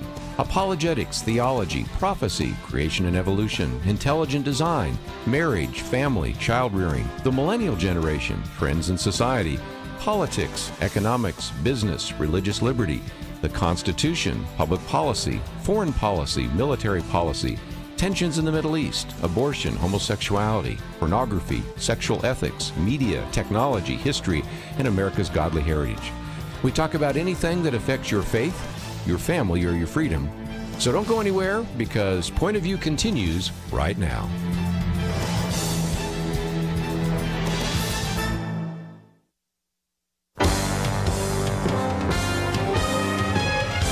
Across America, live. This is Point of View.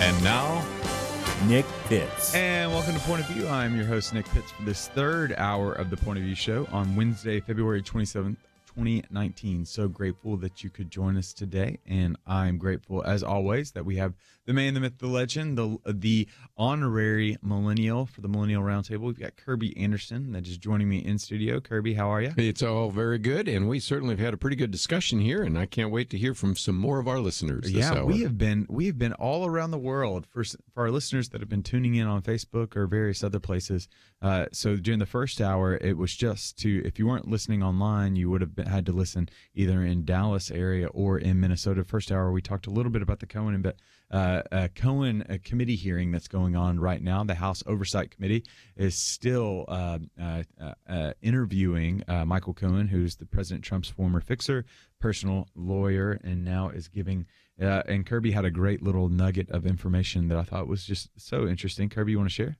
Well, and again, our listeners in Georgia might already have heard this, but one of the members of the Congress from Georgia pointed out the fact that this is the first time in the history of Congress, that goes back a few years, that we've had somebody who was convicted of lying to Congress, who then was invited back to come and speak to Congress.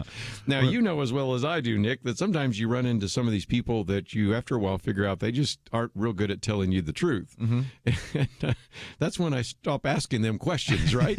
And here, Congress knows he's already lied to Congress, and now they're inviting him back again and saying, oh, this time he's going to be honest. Metaphors be with you for 2019, I guess you would say, in that particular instance. And so I don't know. During the first hour, we talked a little bit about what was happening and what we're to make of it, because, again, this is just it's almost turned into a circus act, kabuki theater that's happening right now. Obviously, we want to get to the bottom of the truth relative to the allegations that Michael Cohen's leveling against President Trump.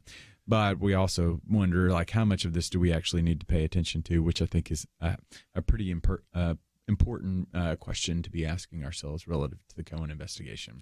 And again, if you do not like Donald Trump, you'd say, well, last time he was speaking to a Republican-led Congress. Now he's speaking to a Democratic-led Congress. Last time they didn't ask him some tough questions. Maybe this time we could ask some tough questions. We could find out a reason why we need to impeach the president. If you're a supporter of the president, I think you come back and say, why would you even want to hear from somebody that already has been convicted of lying to you before? And if you've watched the testimony so far, and I haven't had a chance over the last hour or two because we've been on the air, but most of what you're hearing from Michael Cohen right now are things that ruin maybe the reputation of Donald Trump, as if he hasn't done some of that himself. Okay, but it is nothing that is seemingly legally actionable.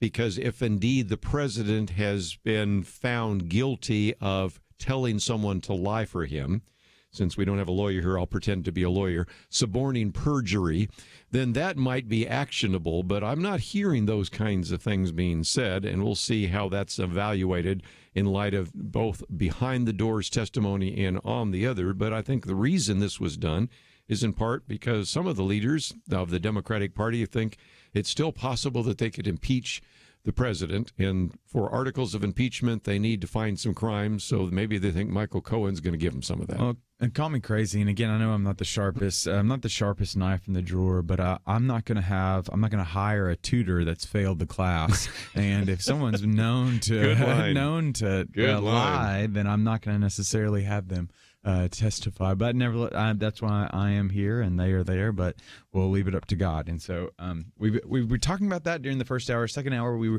talked a little bit about what was happening in Venezuela. And so we spent a little bit more time than what I anticipated talking about the tragedy that's happening in Venezuela right now relative to the Maduro regime continuing to inflict their pain and horror upon the people of Venezuela right now. Underneath that socialist system, what we continue to see is there is a significant 800% rise in inflation. There is the Maduro diet just because there's a lack of food, the 24 pounds. Individuals are losing 24 pounds last year on average. You've got the 87% of the country doesn't have access to medical care. I mean, it's just horrible what's happening. The government under the Maduro regime has executed and killed upwards of 8,000 people. 3 million people have fled the country, so it's a very precarious situation right now. President Trump and the Trump administration has leveled some more significant sanctions earlier this week. But again, the key lies with the military. Wherever the military's allegiance is where the power in the country falls. And so right now, Maduro has the allegiance of the military. And so if there is a way to pray specifically, it would be for the hearts of the military to move away, we'll just say, from Maduro and this evil man. And again, the question that you hardly ever ask is, who's the president? You know, is it Juan Guaido? Or whether it's Nicolas Maduro? That's not a question we normally ask. It's not a question we're asking right now about North Korea. It's not a question we're asking about China. It's not a question we're asking about France or England. But we are sort of asking, who is it? And it's interesting because Juan Guaido is even saying, I'm starting to actually do presidential functions. So it's almost like you have a split government. You don't see that very often. So that's just another big question to ask, not only of the diplomats dealing with this, not just the American ones, but would our European allies go along by admitting that they feel that it's probably time to move Nicolas Maduro out and to put Juan Guaido in? I don't know. It's just a lot of questions that I'm glad people smarter than you and me are having to deal with right now. Hashtag not my president would be very applicable in this particular situation. And so then we've transitioned over to talking about what's happening in North Korea right now. Mm-hmm. And there's so many pieces, there's so many details that are at play, so many moving pieces at play in North Korea right now, Kirby. So we walked out of what happened in Singapore a few months back, and what happened in Singapore was that there was some commitments and some very vague details as to one side saying there's going to be the drawdown of denuclearization, going to make attempts towards denuclearization. And while to a certain degree there has been one side would say there's been no attempts. There's individuals, North Korea still has nuclear weapons. Yes, they do. All the best we can. Or if you're on the other side, you would say, well, you haven't seen a missile test right now. And so what we find ourselves asking, Kirby, and I'd be interested in what you're looking for coming out of this summit is, what is success? What does it look like? That's the big question. Because the president, I think, is, some people talk about moving the goalpost. Maybe he's moved the goalpost to simply say, hey, look, we have no missile tests and no nuclear tests. So that's significant, but it's not enough. I just, again, call me skeptical. I just don't see how North Korea gets rid of its nuclear weapons and still recognizes that they then do not become vulnerable to regime change. And if you think Kim Jong-un wants regime change, again, you're living in a different world than any of the rest of us. It's one of the reasons why Iran has been working any way it can to get nuclear weapons, because it is, this is a trite phrase, but it is a game changer. It changes the game dramatically. And just the fact that we can't do the kinds of things towards North Korea that we would like to do in terms of diplomacy, in terms of the military, it's just an illustration of what happens. And a good illustration is we thought that maybe the tensions between Russia and the United States were lower. Did you see the other day where now on Russia, they're actually identifying where we're going to drop the nuclear weapons in the United States? Even yesterday in a Senate committee hearing, Madeleine Albright, who's the former Secretary of State, belittled Mitt Romney when he was running for president in 2012 and said, I'm sorry for his comments relative to Russia. We've got to be back. We'll be back right after this.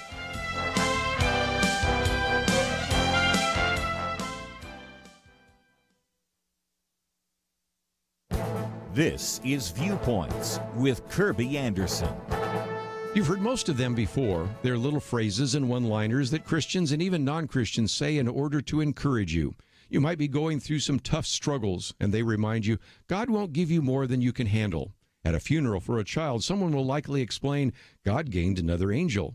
And of course, there are millions of people who believe that God just wants you happy, and you need to believe in yourself. Fortunately, Shane Pruitt has been willing to tackle these and other false one-liners in his new book, 9 Common Lies Christians Believe. He was on the Point of View radio talk show recently to discuss his book. Shane wrote about these common lies because of his own experience. When his wife and he adopted a disabled child from Uganda, they faced numerous surgeries for him and major emotional challenges. That is why his first chapter addresses the lie that God won't give me more than I can handle. He takes on that misunderstanding both with personal examples and sound biblical interpretation. Some of the lies we believe have been challenged in society. Common lie number 5 says, you must follow your heart.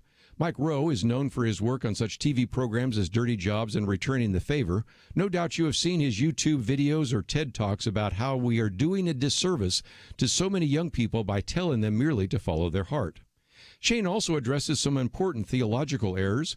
Common lie number 6, God doesn't really care, and common lie number 8 is, I don't think God likes me. He hears these comments not only in this country, but even when he has traveled to Africa.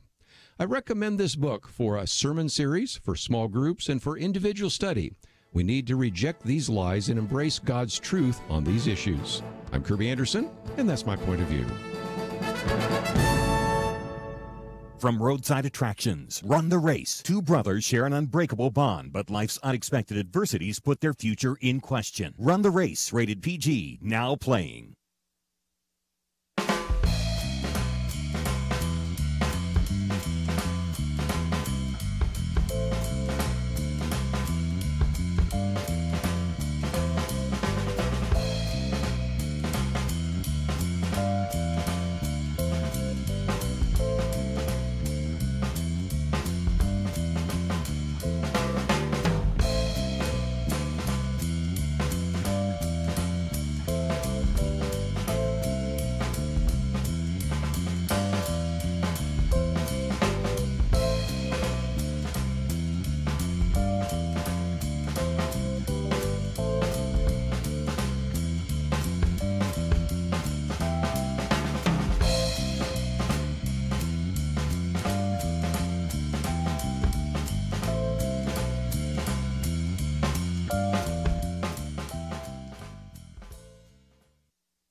You're listening to Point of View, your listener-supported source for truth. And welcome back to Point of View. I'm your host, Nick Pitts. I'm joined at the Millennial Roundtable by Kirby Anderson. We have been talking a little bit about North Korea. It's happening right now. Kirby, you were right before break. Before I was rudely interrupted by those. By Madeleine Albright, former Secretary of State. Bill Clinton. I tried to get it in at the very end and realized I fell so short, which is what I'm used to, especially growing up trying to play sports. Emphasis on trying. But nevertheless, so Madeleine Albright appeared before a Senate committee hearing yesterday, and she offered up a pretty nice little word to Mitt Romney. If you'll remember, if our audience will remember, back in 2012, Mitt Romney was given the question as to who was our greatest geopolitical threat, and Mitt Romney, then candidate for president, Mitt Romney responded and went on about Russia. And then, if you'll remember, President Obama actually kind of poked fun at it during the debate and said something along the lines of bayonets and saying that he's living in yesteryear age. But now, when Madeleine Albright was before this committee hearing, now with Senator Romney, not presidential candidate Romney, but Senator Romney out of Utah, she offered an apology yesterday to him that signified the significance of his comments that were so precise and insightful relative to the time that they were given. Well, let's give her the quote and give her credit. I personally owe an apology to now Senator Romney because I think that we underestimated what was going on in Russia. She says, I was on the CIA External Advisory Board. There was no question that less money was being put into Russian language and what was going on in Russia. So if nothing else, even though she didn't actually give that to him since it was in the House Intelligence Committee, she did apologize for making fun of then candidate and now Senator Mitt Romney. And I think there have been a few times where over the years people have underestimated Russia, and that is one example. And it relates back a little bit to this idea of North Korea. Russia, and especially China, are vital to the interest of North Korea. And again, if North Korea did not exercise this kind of nuclear hegemony in that area, do you think China would continue to prop it up? There is a sense in which they want those individuals and refugees that would leave North Korea into China to stay there or go to Russia, wherever they might go. But in some respects, the fact that a very, in many ways, insignificant country, North Korea, nevertheless exerts such a disproportionate amount of influence is due to one and only one issue, and that is the fact that it has nuclear weapons and has been testing missiles. And people might say, well, what's the potential danger to you and me? Because you and I love to ask the question, what does that mean to the average listener to Point of View? Well, first of all, our listeners in Alaska right now don't have to think about that. Mm-hmm. They already know. Yeah. Our listeners in Hawaii, our listeners in California, Washington, Oregon recognize that those missiles right now could land on the land. But more importantly, I think that both North Korea and quite likely Iran, if it could develop nuclear weapons, would not want to explode a nuclear device on the land. They would want to explode that nuclear device in the upper atmosphere and create what's called an EMP. That stands for electromagnetic pulse. What that would do is render that cell phone that you love so much, Nick, completely useless. Okay. And every other electronic device that you have. Dear goodness, what do we need to do? Hurry. And it would be more than just losing out on your cell phones, which would be enough for some millennials to look for tall buildings to jump off of. It would also render most of our cars, most of our electric grid and everything else useless and put us back into the 19th century. And if you don't know what that would be like, there is a book that actually a series of books that have been produced by Forston and interesting enough, Newt Gingrich, the two co-authors of this book, just kind of putting together a fictional scenario of what it would be like to lose our electric grid. So there are some real dangers to North Korea and also a very significant warning to what it would be like to have a nuclear Iran, the threat that would actually pose to not just of course, Israel, but even many of the other countries like Saudi Arabia and Iraq and others, just illustrate again why we live in a very dangerous world right now, and we need common sense and wisdom to figure out how to begin to move forward. Yeah, so let's think about just their dire economic situation right now that's happening in North Korea. Again, it's just what happened during the droughts of North Korea that really began this precipitous fall that North Korea began to see in the early 1990s when the droughts happened. Famine, in turn, coincided with the droughts. It shrunk literally the physical ramifications of not being malnourished shrunk the people, and so they're on average like 5'1", something like that. It's just they're very again. It goes back to the malnourishment. But also, it's not simply just that there's just not a lot of food and not a lot of money in the region, but it's also because the money that they do have, they're spending it on their defense and on their nuclear prospects. So despite their dire economic situation, reports indicate North Korea spends anywhere from $1.1 to $3.2 billion on their nuclear program.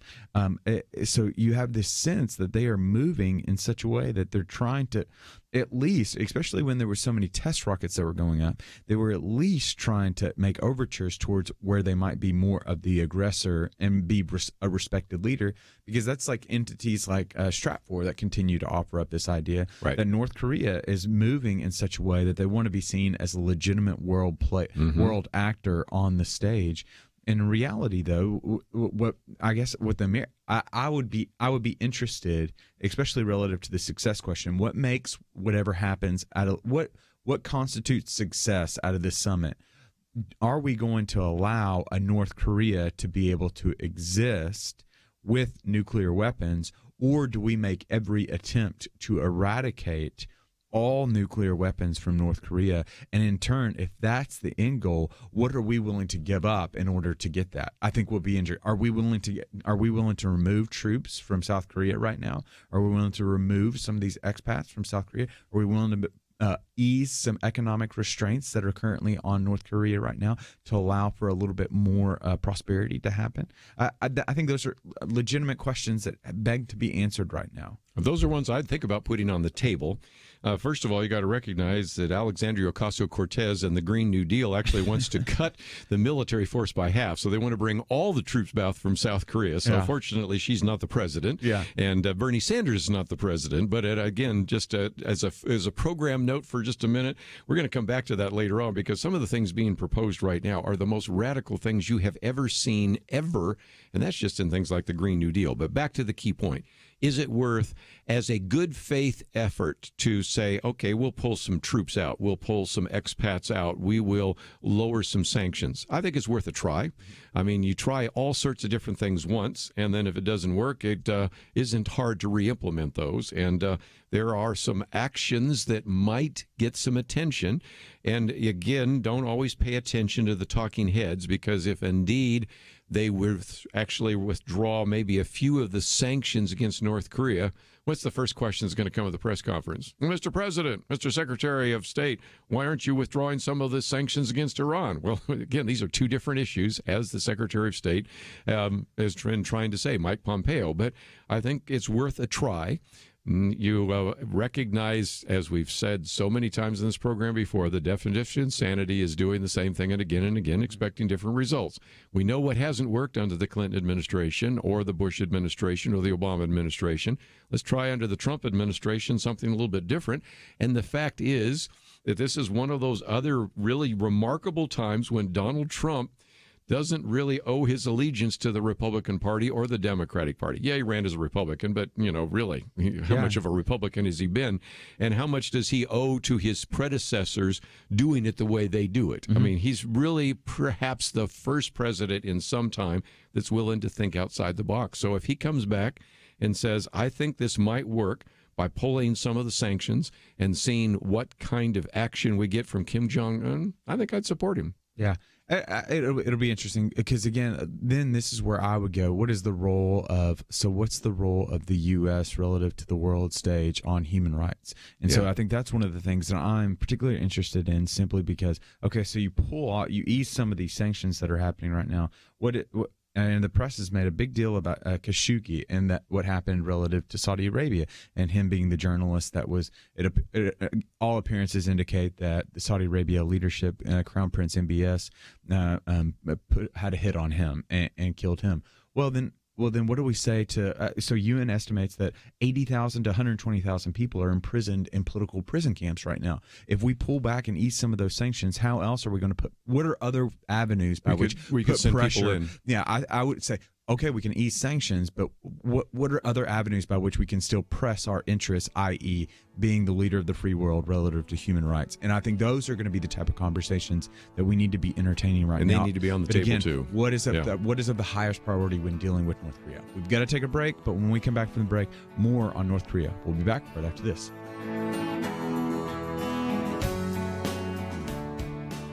Roadside Attractions presents Run the Race.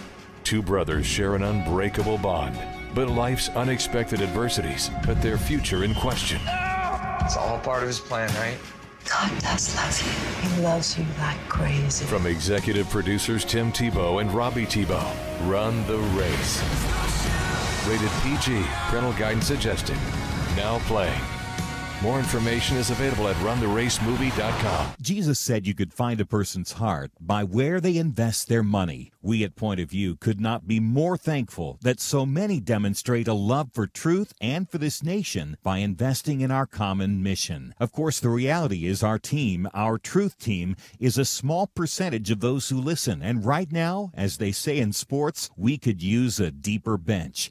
For those who have given, thank you. And if you haven't made that step yet, take one now. Go to pointofview.net/team or call 800-347-5151. Show your heart for our future. Pointofview.net/team, and 800-347-5151. Point of View will continue after this.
You are listening to Point of View.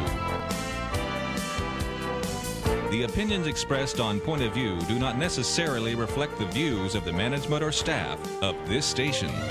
And now, here again is Nick Pitts. And welcome back to Point of View. I'm your host, Nick Pitts, on this Point of View Millennial Roundtable, Wednesday, February 27, 2019. Happy birthday, Josh Groban. You raise us all up.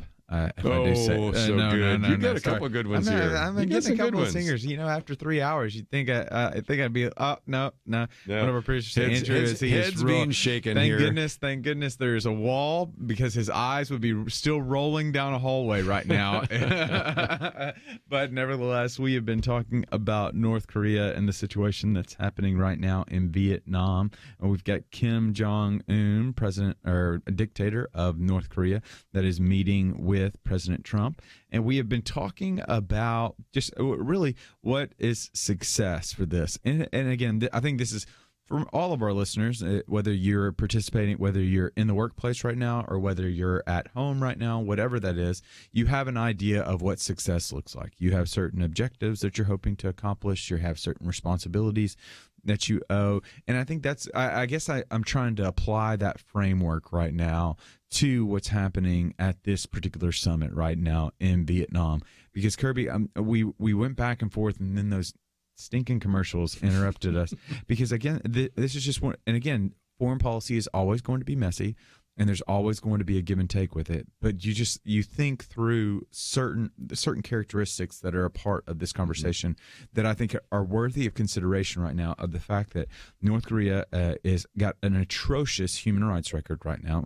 Open Doors, as we talked about, has continually listed them as one of the countries that leads the world in persecution relative to Christians. The UN has come in and said that they have political prisoners, upwards of 100 to 200,000 political prisoners in a country that's 24 million. You think about what's happened literally to their people. They're shrunk just because they're malnourished.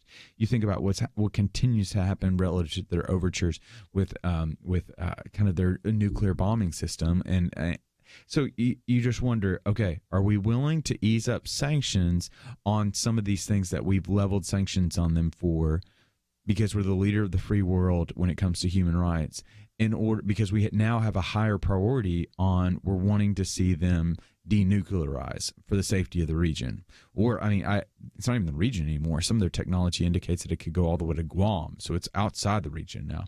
So I guess I'm just trying to think aloud, and I'd be interested in your thoughts. And how do we think through some of these priorities, especially with some of our interests that are in the area, as well as some of the threats that North Korea poses right now? Well, and again, the hope would be, and let's pick two secretaries of state, one Democrat, one Republican. Okay. That way we'd be fair. Madeleine Albright, Condoleezza Rice. Okay, yep. I'll just pick those two. And they both oftentimes talked about wanting to have, fill in the blank, this country join, if you will, the community of nations. And they've talked about that with Iraq. They've talked about it with Iran. Of course, now we always talk about it with North Korea. It's worth the risk if indeed we would lower sanctions and tie it to human rights of some issue. Because after all, if this ended up being an open country, this hermit kingdom is so isolated that these people oftentimes, when you get off an airplane, I've never been there, but I've heard from people that have, they say, welcome to heaven.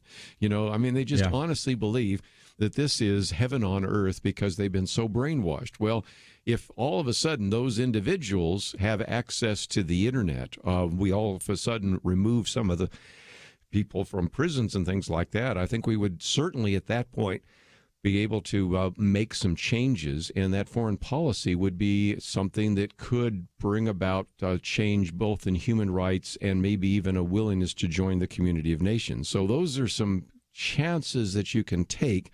But if all we do is lower the sanctions and we don't have either with a carrot or a stick some kind of implication that it needs to change and you need to stop persecuting your people within the country, then I don't think we're going to be gaining very much. But if indeed you could bring it into, like they've talked about so many times, the community of nations, that I think is something that would be better for at least the life of the Christians that are there right now and the general population that are shrinking because they don't even have enough food to eat. Yeah, and again, it goes back to, I guess, almost 2 years ago now when Rex Tillerson, who was then Secretary of State, put on the sanction that kept Americans from being able to travel, tourist visas from being able to go over there. And so a part of that, as Elizabeth Diaz documented so well when she's now at the New York Times, she was at Time at the moment, she documented in her Time article upwards of 200 to 400 Christians that were over there,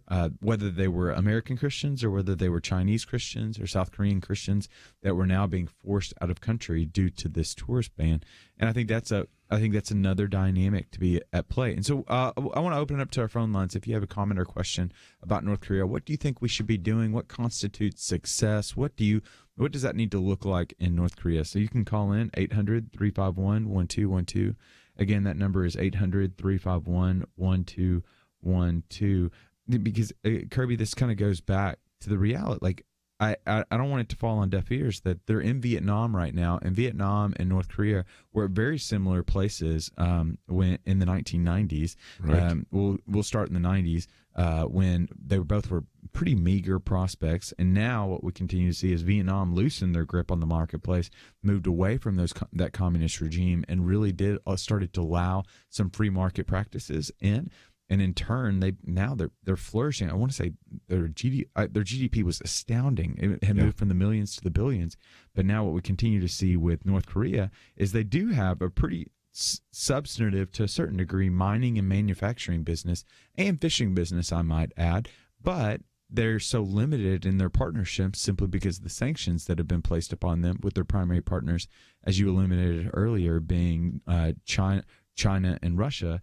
But now there's a great need for them just because they're experiencing pretty dire economic straits right now. Sure. And you use Vietnam as a good example. Just looked it up while you were chatting there. The GDP is $223 billion. Yeah. And a good way to illustrate that is anybody listen to this program, pick up a few things, maybe shoes, and see if it says made in Vietnam. Mm-hmm. Now, that is beyond the imagination of some of our older listeners that fought in Vietnam. Remember the Vietnam War, but you can recognize that some of the goods that you are benefiting from come from a desire on the part of a unified Vietnam to actually join the community of nations and to begin to trade and to increase the GDP of the country, as well as to raise the median family income in Vietnam. If that could happen in North Korea, that would be so much better for the North Koreans, and we'd be in a safer world, too. Yeah. But again, it doesn't go back to the question. It goes back to one of the questions is, what are we willing to how far are we willing to go in order to see denuclearization take place? So are we willing to ease some of these trade sanctions? Are we willing to unfreeze some of the assets that are currently overseas? Are we willing to allow certain other countries to be able to do work in North Korea right now in order that for safety that they would denuclearize to a large degree? I don't know. There's a lot of working dynamics that are in play right now. Yeah, well, if nothing else, how about we get the USS Pueblo back? Still sitting there in the harbor. Yeah, exactly. Which reminds us of when we actually had North Koreans take as hostage some of our Americans. Yeah, because that was one of the things that was at least listed. Because again, what's fascinating, I'll go back to this.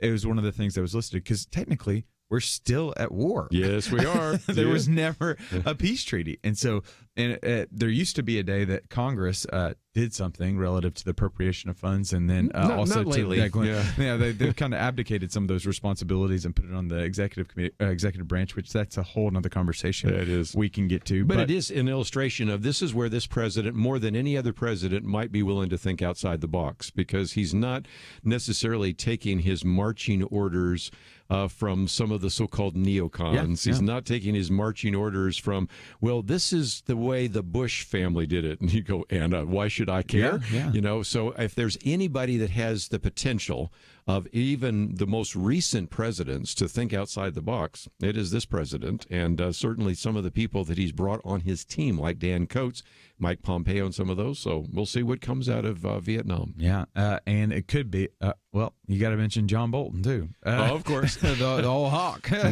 So, but we've got to take a break right now. And so when we come back from the break, we're going to change gears a little bit. We're going to have I'm going to put Kirby in the lightning round. And so we've got to talk a little bit about this. There's two pieces that I'd like for us to talk about. One, we've got to talk about the infant born alive bill that was recently rejected in the Senate, and just the implications for that, as well as it being reintroduced into the House as well.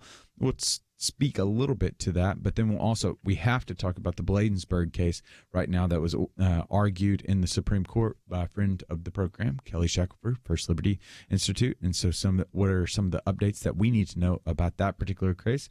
But we got to take a break right now. But when we come back from the break, we're going to talk about the Infant Born Alive bill, the idea that a child that survives an abortion can be born, and then they would be willing to allow that child to die, to be murdered on the floor.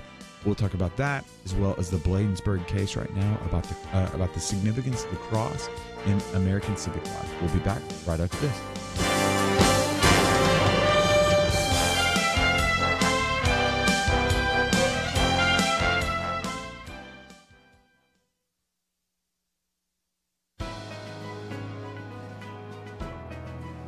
Welcome to the First Liberty Briefing. I'm Jeremy Dice. In 1975, residents of Harrisonburg, Virginia, sued their school board.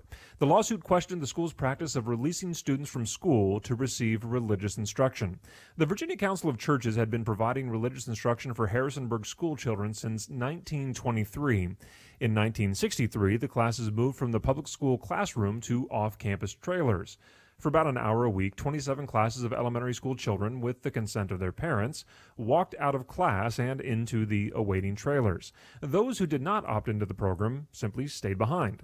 The United States Court of Appeals for the Fourth Circuit approved of the release time program for religious instruction. The court explained that the school was merely accommodating the wishes and religious beliefs of parents.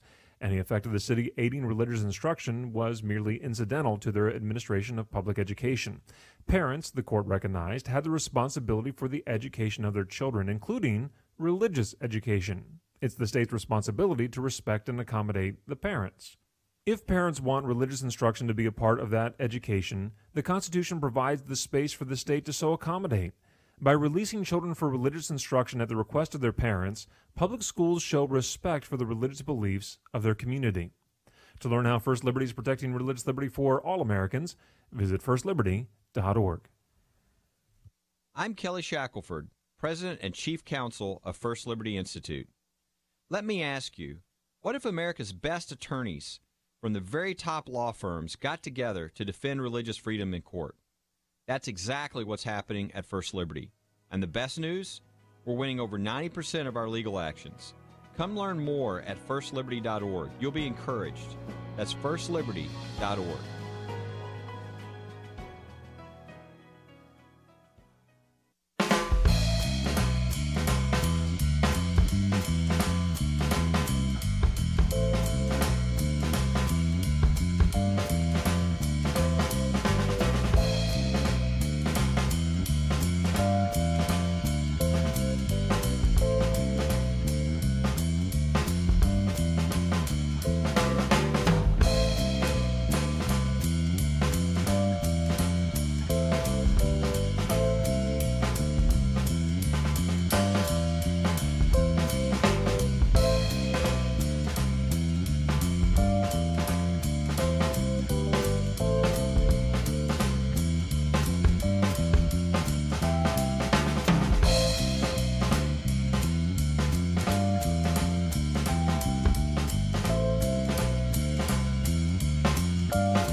Now, back to Point of View, your listener-supported source for truth. And welcome back to Point of View. I'm your host, Nick Pitts, and joined at the Millennial Roundtable by Kirby Anderson for this last segment of Point of View. But before, I'm going to take a little bit of liberty, Kirby. Oh, before the peeps. I have to mention something. Yeah.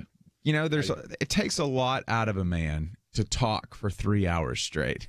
Okay, but it takes a lot out of our team to listen to me for 3 hours straight. But yet they continue to go above and beyond relative to generosity and heap burning coals of kindness upon my head. But those burning coals of kindness are sugary deliciousness. And so, as our listeners know, I'm a huge fan of Peeps. And so I've got a multitude of flavors of Peeps. And so, Andrew, thank you for these deliciousness that my mom, if she's listening right now, is wondering, my God, what type of son did I raise that loves pancakes and syrup, Peeps? cotton candy Peeps, and then of course the original Peeps, the autographs, the original Peeps that I will devour. Probably the original Peeps are going to be devoured on the way back. And then I'm going to be looked like... You went, we got to tell a story on you. You one time went to a meeting where that one has more than normal. That usually have. And you had finished the entire box by the time you got there. They're only 10, Kirby. They're only 10. I don't know if you know this or not, but they're fat-free. They're fat-free. Now, granted, they're sugar-filled. They're sugar-filled, but they're fat-free. Yes. So they in place of fat, they put sugar, and that sugar turns quickly into energy for about 20 minutes, and then it turns me into a coma.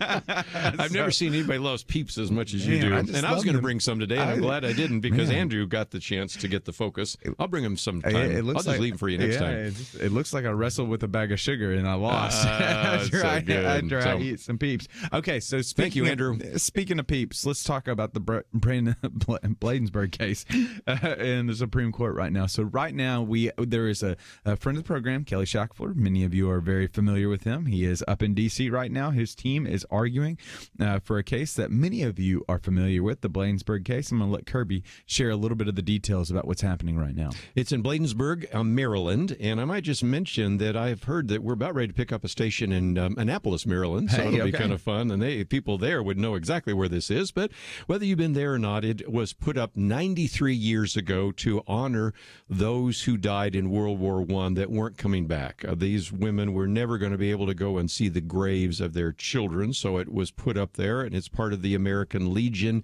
It has existed there for some time, but when they had to expand the road, they had to do that in such a way that then technically this particular memorial cross is on public land. Now, no harm, no foul, until our friends at the American Humanist Association said, nope, that's an unconstitutional establishment of religion. And so I love the title of this case. It's the American Humanist Association versus the American Legion. Which side do you want to be on, the American Legion side or the American Humanist side? Now, the oral arguments were held today. As we have talked about so often, they will gather together. And nobody will be in the room, and you'll find out from the 9 justices how they're going to come down, yes or no, for or against, and then they will write their opinions, which will surface a little bit later this time. Now, I would think that you could pretty much say, given the fact that we have 5 pretty close conservatives on the court, that the cross will remain, simply because we had a similar situation with the cross in the Mojave Desert.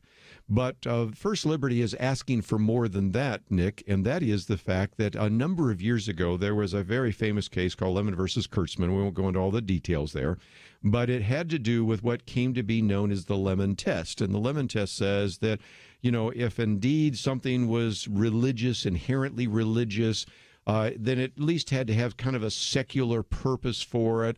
It shouldn't be something where the reasonable observer might conclude that the government is endorsing religion. What it's ended up with is just a tremendous amount of confusion. When we had, for example, a case in Rhode Island, Pawtucket, Rhode Island, the argument was, well, a nativity scene or a Christmas creche is okay because you had enough reindeers and Frosty the Snowman and Santa Claus. At that point, it's offensive to me. But nevertheless, you know, the point is that they are also not only asking that you would rule that crosses like this should not be torn down, but number 2, to just get rid of the Lemon Test. And if that's the case, that would help tremendously, because you know as well as I do that there are groups all over the country, Americans United for Separation of Church and State, Freedom from Religion Foundation, the American Humanist Association, that just go around trying to find anything that could possibly be looking as religious and then trying to get those things torn down. And if indeed you could simply say, look, if this does not look like it's endorsed or sponsored by the government, then we should just move beyond this test that has nothing to do with the Constitution, everything to do with the way in which some liberal justices tried to come up with some kind of silly test to determine whether something it was an unconstitutional establishment of religion. So there's a lot at stake here, and if nothing else, we'll see how it rules in the next couple of weeks. So for our Millennial Roundtable listeners, you'll remember last week Latham Watts at the First Liberty Institute was here, and I want to put this question to Kirby as well, just because, Kirby, I think you bring valuable insight to it. It seems as though they're not simply they're going for a very wide ruling. Yes, they are. And when you look back at what this Supreme Court specifically has done, not necessarily this one, but sans Kavanaugh, they've been more prone to issue very narrow one. That's and true. So this may be trying to swing for the fence and you hit a double. Yeah. Okay. So ground rule double. So it's not swing for the fist and completely miss. It's just ground rule double, which is, again. Yeah. And if nothing else, even if they don't overturn or invalidate the Lemon test, it's going to give some of those individuals like Neil Gorsuch, Samuel Alito, and a few others a chance to say that. But I will be the first to admit that when you're talking about the Chief Justice John Roberts, when you're even talking about, Brett Kavanaugh, maybe they're a little less likely to look for a wide ruling. So we'll see where that goes. But if nothing else, it's worth the chance to see if they would deal with that. Because the argument, and again, I want to let you get to the other issue, is if you've looked at the reams of material, and I mean reams of material, each one of these notebooks, I think there's 4 of them are about that thick, and to have to go through that just to determine whether or not you can keep a cross on public land, this is ridiculous. We'd like to get to the point where a clerk in Franklin, Tennessee, can figure out whether or not a Christmas creche is legal or not legal. Mm-hmm. And to get rid of some of these tests that are so confusing as to confuse everybody, just I think is something we need to do. And so what would be so you move away from the tests, and then so what's left? Do you just apply what's written in the Constitution? Oh yeah, I know that's a real controversial issue there. I know you're triggering me right now, Kirby. You're triggering this millennial right now. Do we have free exercise and establishment? And if the Congress didn't establish it, then and that could mean you would have other religious symbols on public lands. Okay, let pluralism thrive. So I'm good with that. The argument is, but the other side of the argument is that you're proselytizing, right? Yeah. So what do you say to individuals that say, well, this cross is on government property, the government's trying to proselytize them? And I just simply say that the argument here is that people will be offended. Well, yeah. You don't have a right to not be offended. I mean, we're offended every day. Yeah. And I don't have to assume just because I see a cross there that means that they're trying to proselytize. If there was a different kind of cross or and sometimes the cross is used even by Jewish people, but if it's a Star of David or something else, that's fine too. Yeah. I'm pluralism, that's fine. I'm offended every single day by individuals that would say peeps are not the greatest food in the history of the world. But you know what? I believe, as the great Kelly Clarkson said, because she, what I found, even though it's impossible, but I found it to be true, Nietzsche plagiarized her. What doesn't kill me makes me stronger. Yeah. And so these individuals that are my haters that would say that peeps are not the greatest candy in the world, they only make me stronger, just like we're all stronger and better for our time today. Kirby, thank you so much for joining me. It's been good, and we're looking forward to the next opportunity. Yep, very much so. And so thank you so much, everyone, for tuning in. You can find out more information on Point of View at our website, pointofview.net. Be sure to go to Facebook, facebook.com/pointofviewradio. Like the page, and that in turn will make us like you all the more. Okay, we'll see you soon. Bye. Question: do you have a health insurance plan you are not happy with? Well, Bethany and Jason thought they were stuck. Their plan just kept getting more expensive, and Bethany's favorite doctor didn't even take that plan anymore. And then some friends at church told them about Medi-Share. With our previous insurance, we were paying $1,200 a month. With Medi-Share, we now pay around $600 a month. Yes, they're paying $600 less per month, and that's a pretty typical savings with Medi-Share, and they actually like Medi-Share more. I was able to go back to my original doctor that I absolutely loved, and it's just been an absolutely beautiful thing being a part of Medi-Share. Yeah, so they pay a lot less, and they like it more. No wonder Medi-Share is growing so fast. Find out more. They're super easy to talk to. All you have to do is call 855-90-BIBLE. That's 855-90-BIBLE. 855-90-BIBLE. It takes a team to win. Be part of Point of View's Truth Team and bring truth and healing to America. Go to pointofview.net/team, pointofview.net/team, and 800-347-5151.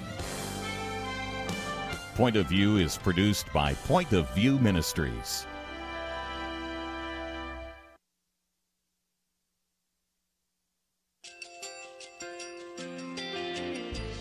I just want to thank you so much for all the wonderful programming you have.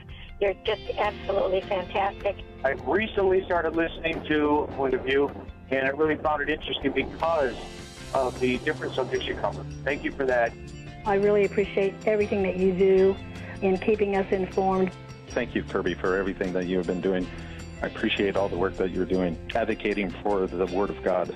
Thank you so much. Point of view, I think, is absolutely necessary because it's a Christian perspective, a biblical worldview perspective, and receive very current, up-to-date information about what is really going on, week to week.